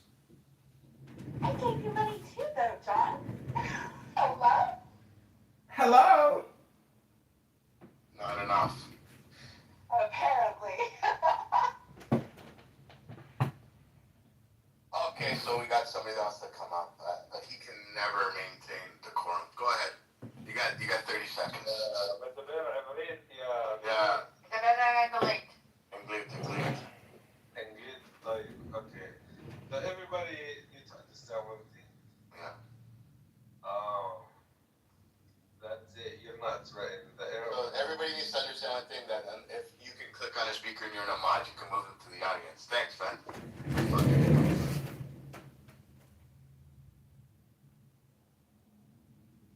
Anyways.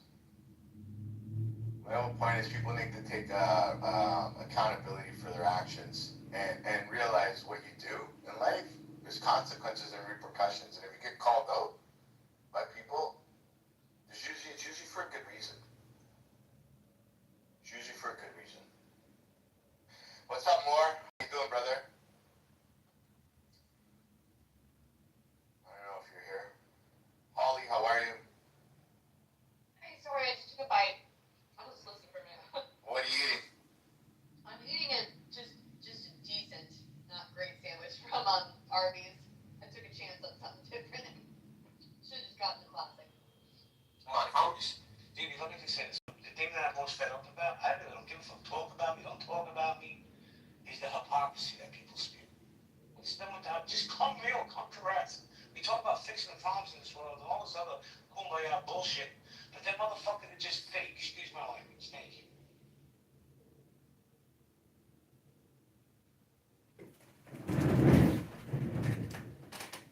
Well, I had a conversation at a bar once with a guy, and this is after coming off of years of having clubhouse conversations, and I realized that I became a hypocrite and he became a hypocrite. And so ultimately I realized the longer the conversation goes on, everyone will become a hypocrite if the conversation just goes on forever. Because truth be told, the peace and the stillness and the resolutions that people are looking for comes in silence and acquiescence to one another and putting each other on a pedestal or taking each other off of the pedestal. So I disagree, man. People that become hypocrites are the people that have FOMO. They're fear of missing out and they want to be accepted.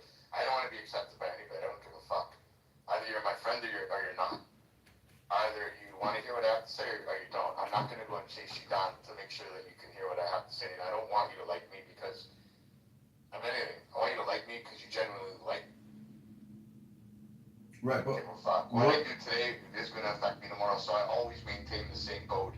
What I'm saying is I'm trying to get rid of friends, to be honest. Well, what I'm saying is one of the parties who, even though they're correct, if they keep arguing long enough, they become a hypocrite because they're wasting their own time. So, it's a you thing and it's your choice on your communication, which is consumption or distribution.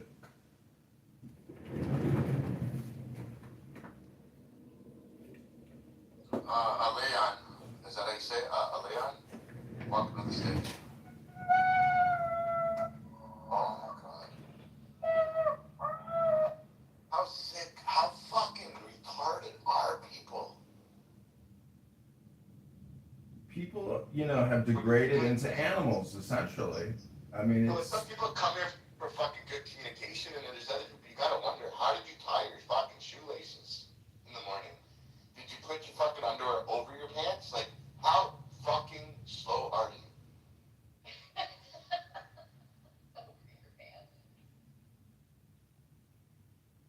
I will say this, baby, you definitely checked all of them. What's up, man?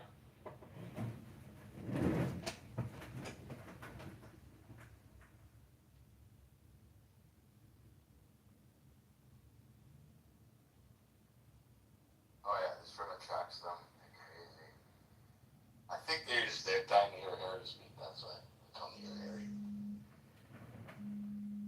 What happened to what's their gay Harry from UK? This guy, he's not gay. Horatio. Yeah. That's Horatio, yeah. No. Yeah, Horatio. He's still around. Oh, I haven't seen him in ages. He was on the other day. He was in your room the other day. No kidding. We did a whole flashback room the other night, man, and the room lasted till like 4 a.m. about all of the people that were on Clubhouse, and it's actually crazy when you hear about all the characters that have come and gone on Clubhouse, and it was fucking funny. Like it was actually a good room, and a lot of people in it, and it lasted fucking from like 8 a.m. to like 4 a.m., and we were just talking. Towards the end of the night, like 8 o'clock at night until 4 a.m., it was just going on about, do you remember this person? And then a little bit about them, and it was fucking crazy. We've seen on this app, everybody here has seen the most fucking craziest, weirdest fucking people spewing the most fucking weirdest shit. And then I've met some real decent people on this app too. And it's I can count on my hands how many decent, but I've lost track on how many fucking weirdos. That's very true. Certainly you aren't anything to see.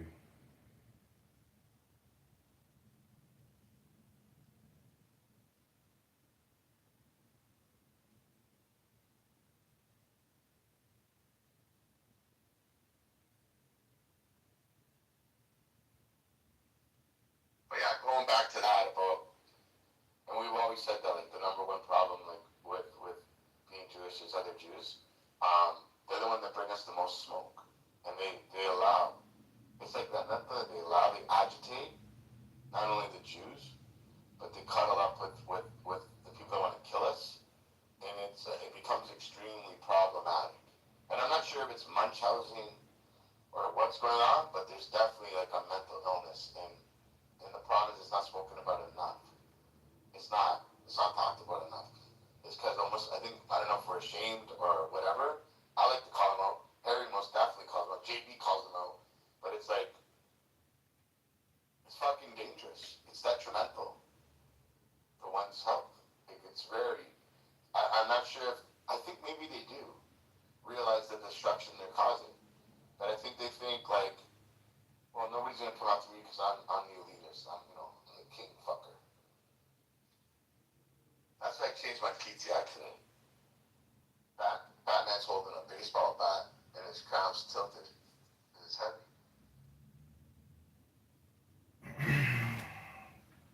Well, Batman was the Dark Knight, We need more knights in this world who are chivalrous, who are gentlemen, who are willing to wage war against the enemy and achieve victory. That's really, Charlie Kirk's death, and it is a mythology. It is a motif. It is a reoccurring theme. It's my opinion, and I don't think many people will disagree.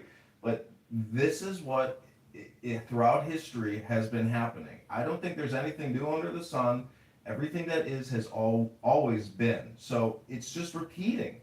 And the problem is, it's a little bit like a dance or the spiraling nebulae, meaning that be kind to your dance partners. Let the partners find themselves. But it's the violent people that's very annoying in the system. No one wants terrorism. No one wants violence. We want to resolve problems peacefully in our times. That's my opinion. I'm Jaya. I am. Perfect. I'm gonna start a little song for the reset.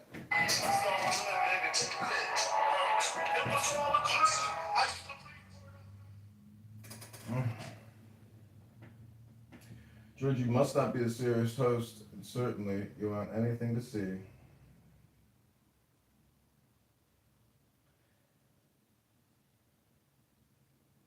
want anything to see.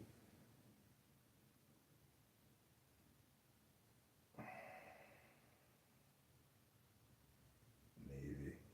Perhaps you've taken too many Pfizer vaccines. To see the interview with candidate Congressman John Kitover and George,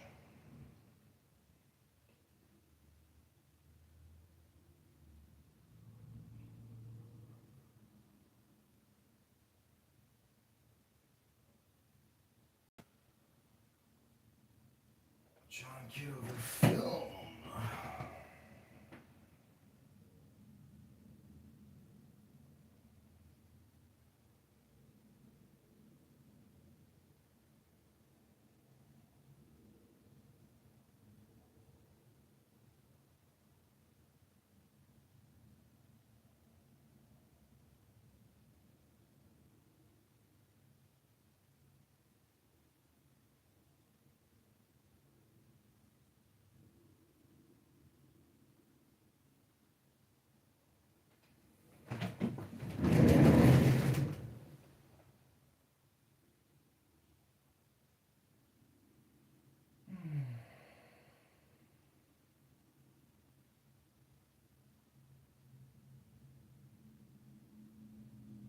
George, you must not be a serious host.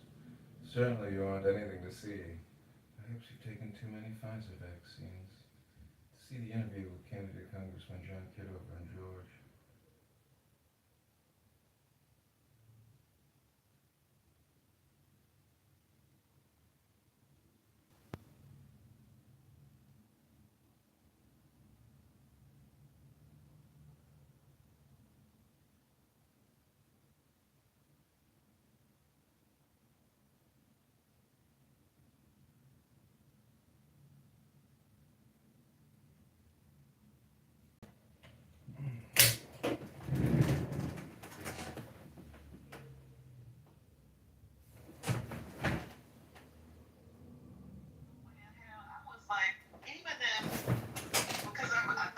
It's the spiral nebulae.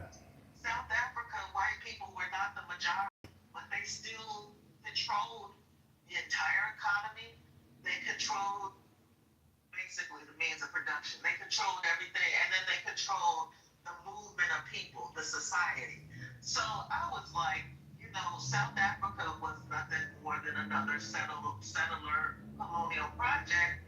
America is the biggest settler colonial project. They can do the same thing. They're going to do the same thing. And just right on cue, after so many years of talking about this bullshit, white people were going to be the minority. I never believed it, but it didn't have to be true. What it was doing, it was planting that fear and insecurity in these people. And as much as they said, oh, we've come such a long way, we knew that shit. We knew they were going to go right back to what their grandparents told them, that they were smarter, that they were rightfully the head, that this was their nation, right? Like they got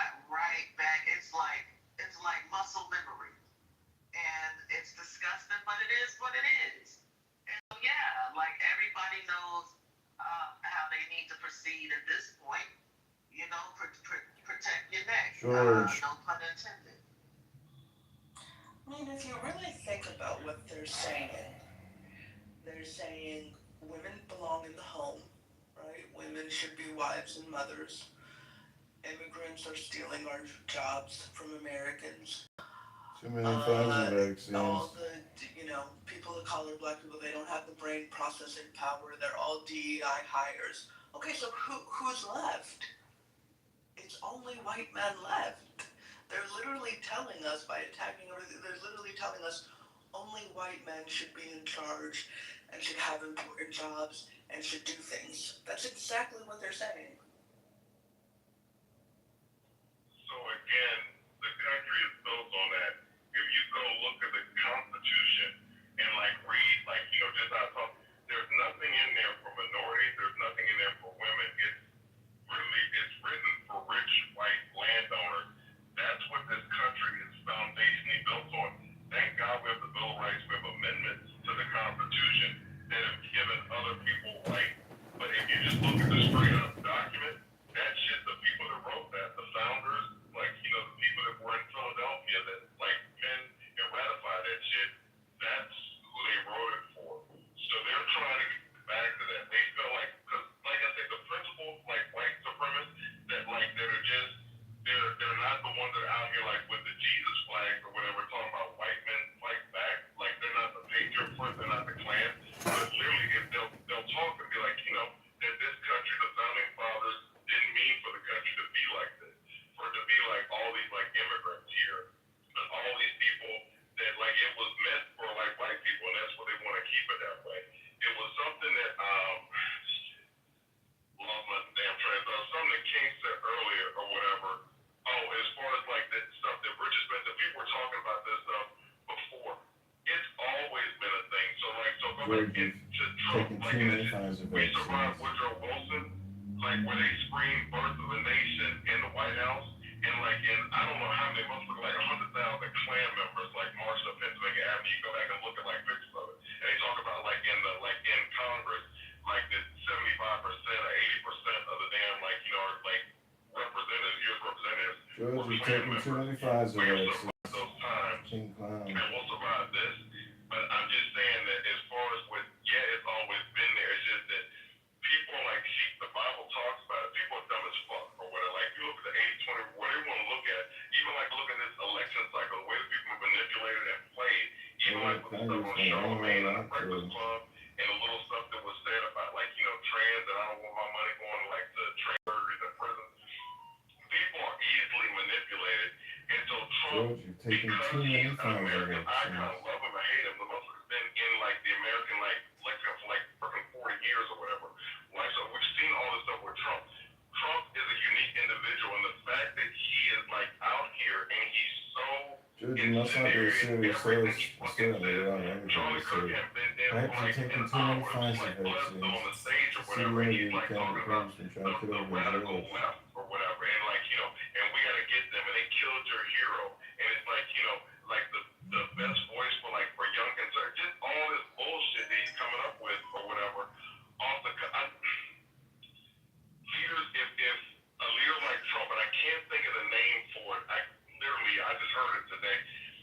When leaders say words, and it's not telling somebody to go basically commit violence, but it's like in the way you carry it, like the radical left, like saying that that they killed your champion, where you're basically giving commands, but you're not giving commands.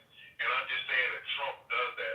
Most of our presidents, the presidents in my lifetime, Nixon is the first one I can remember. No president has ever done that until Trump. If something happens in this country, people that don't like black people, Ronald Reagan is like, I like him as a president, but he was like racist as shit or whatever. He didn't even necessarily like black people, but he was like, he loved America and he tried to heal his country. Trump doesn't give a fuck about anything but himself. He doesn't love America. He doesn't love his fucking kids. He doesn't love anything but Trump. And it's like, that shit is so dangerous, the fact that he's our president. And I saw a podcast today, I'm gonna shut the fuck up, but it's like, I just wanted to say that. Well, by being narcissistic, a guy's strange pattern that he would come out immediately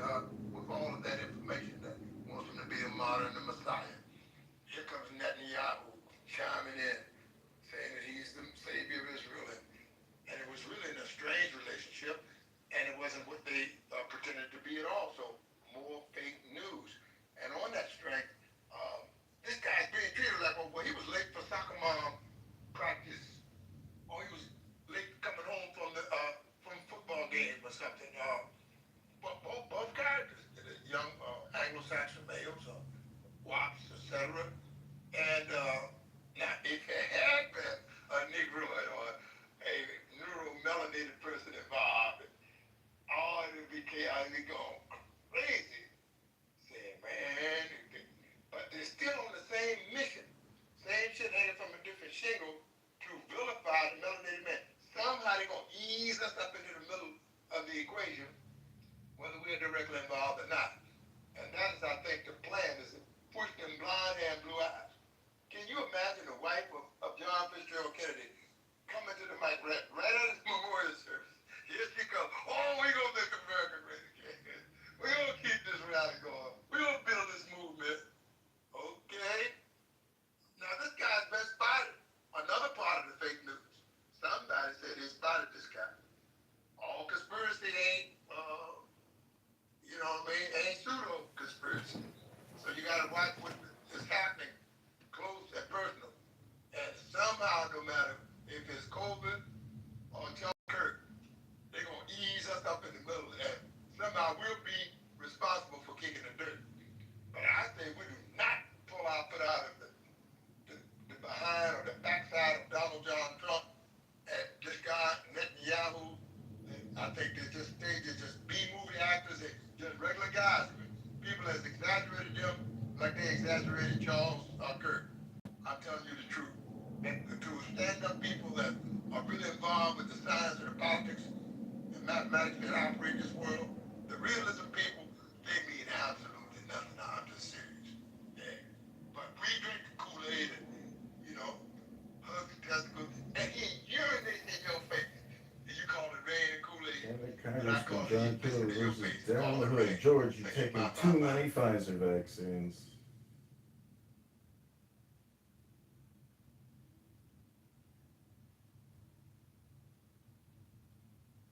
Patty, you still have more to play? Yeah, hold on, let me go ahead and go back to it. So they actually have, right now, it's, Really appreciate taxes slandered against myself. Perhaps you've had one too many vaccines. I will let your audience determine my candidate's opinions and goals as the Congressman for Illinois 16. So you need to hear with candidate Congressman John Kitover below. Been trying to use Being here, and we have 10 minutes, Tucker, and just to give you guys at home a little behind the scenes, the producer just showed Tucker a sign that said rap.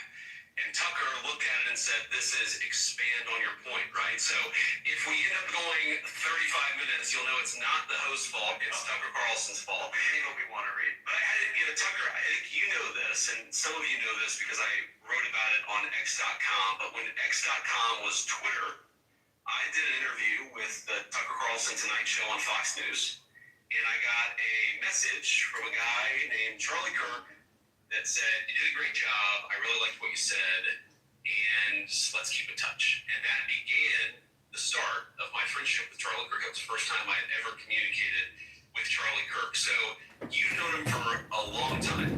You talked to him about a lot of issues, and I want to talk in part about how to honor Charlie's legacy, because I think that he modeled civil discourse within the right. He accepted there were big disagreements on all these issues, but he thought we were all on the same team and we could debate this stuff, but actually have a drink at the end of the day and recognize that we were all trying to accomplish fundamentally the good of the country. So I want to talk a little bit about that. Before I get there, just tell me about your buddy Charlie Kirk. What was he like? What did people who only know him from radio or TV not appreciate about what a good guy was? That his Christianity was sincere, and his commitment to Jesus was totally sincere. And it, sometimes isn't, especially in public figures who throw out Bible verses they don't understand and stuff like that. In his case, not speaking in particular, but in his case, it informed every single part of his life, from his marriage, the way he treated his children, the way he treated his staff, to the way he approached disagreement, to the way he thought of other people, which was always primarily as people first. And that was, he was much younger than I am, and I met him when he was a teenager, so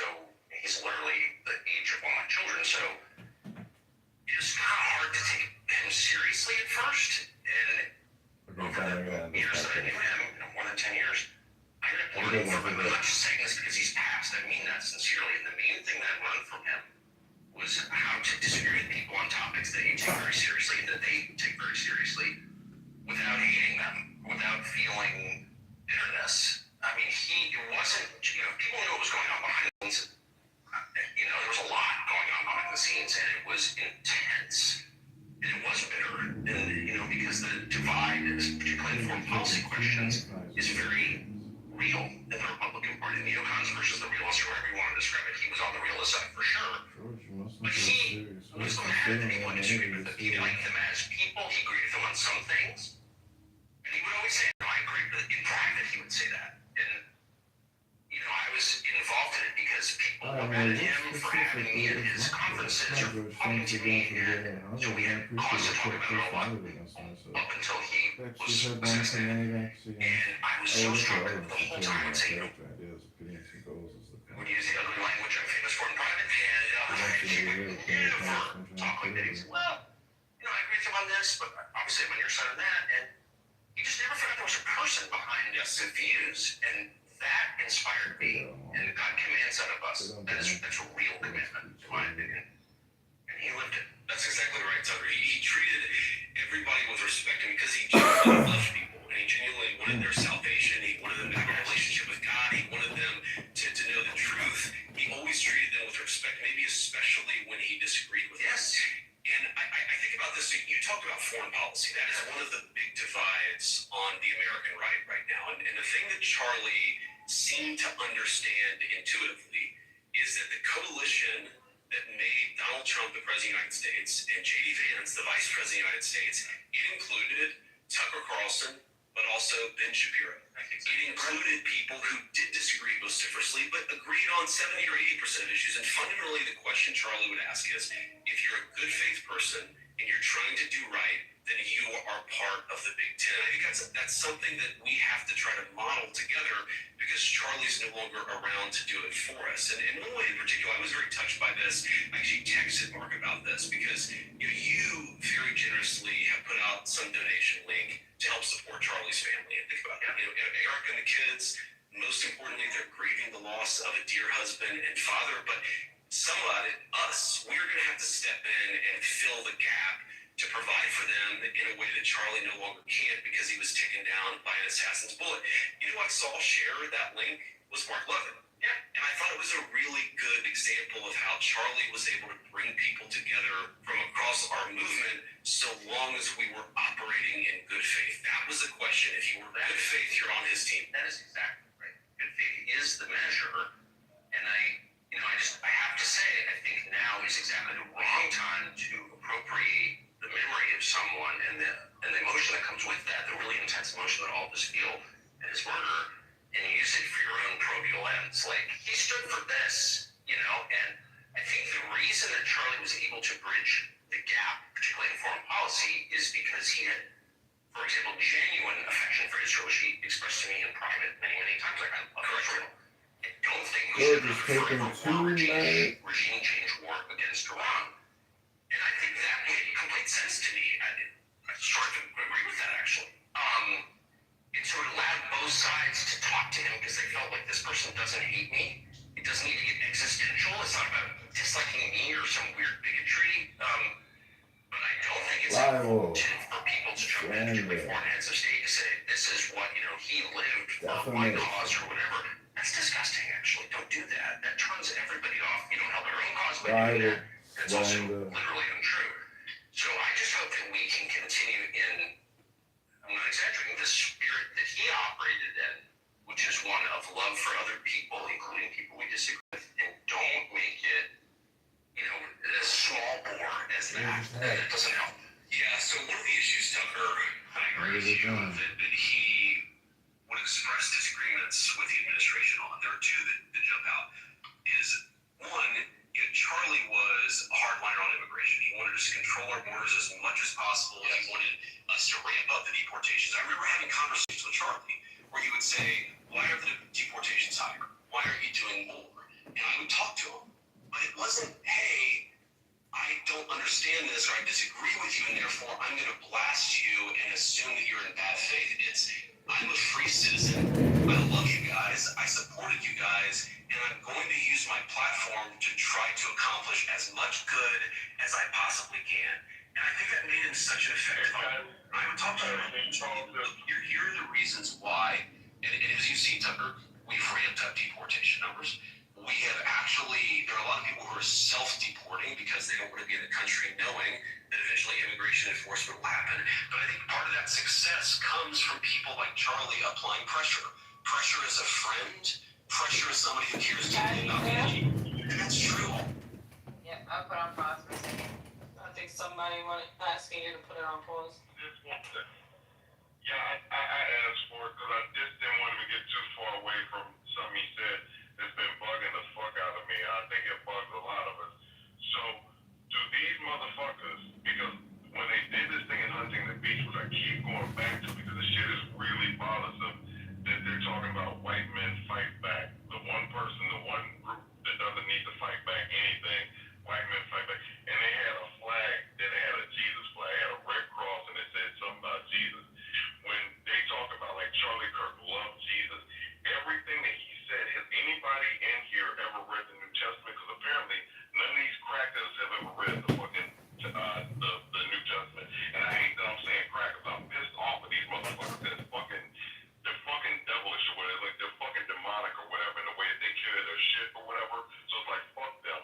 So here's the thing: do they understand that Jesus looks more like Haile Selassie or Muammar Gaddafi than he does? I don't know what the fuck they think the people that they treat like shit and like garbage look like Jesus. Right? Thanks. So it's like so the people they treat like shit look like their Lord and Savior. They love so much. I can't fucking stand that they keep saying Jesus, Jesus, Jesus, Jesus this. But Jesus said that my kingdom is not of this world, and like you can see that because this world, we're like living in fucking hell with the way that these crackers fucking claim Jesus or whatever, and then treat people that look like Jesus or that have lineage to Jesus. They treat them like fucking dog shit. They treat them worse than they would treat their fucking animals, literally or whatever. So it's like I just want to say that because like I get fucking tired of hearing all these fucking crackers. Jesus this, Jesus that. This shit is fucking annoying. You can't make more punch my fucking fist through their fucking teeth. This shit is fucking annoying. They need to fucking stop that shit. Excuse me, because I love the Lord. So let me try to be more like Christian-like or whatever, for real. Or whatever. It's like read the fucking New Testament. Stop with that bullshit. I yield. Michael, Jesus flipped over tables. Go ahead and flip over some tables. Well said. I got your back. It says though, we're dealing with the Ku Klux Klan Jesus though. That's a real mind fuck. Right. The Confederate flag. Jesus. What's up, Monica? What you up to? You came to the stage. What you got to say?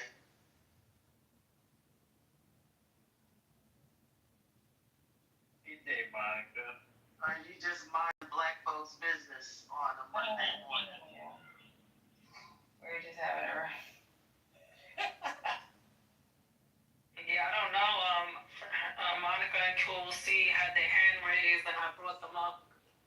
There's a lot of people in here. I guess they're shy. So let me answer. Shout out to the chat. What's up to you? Yeah, hey, what's up? Let me answer Michael's question. So Michael, here's the thing.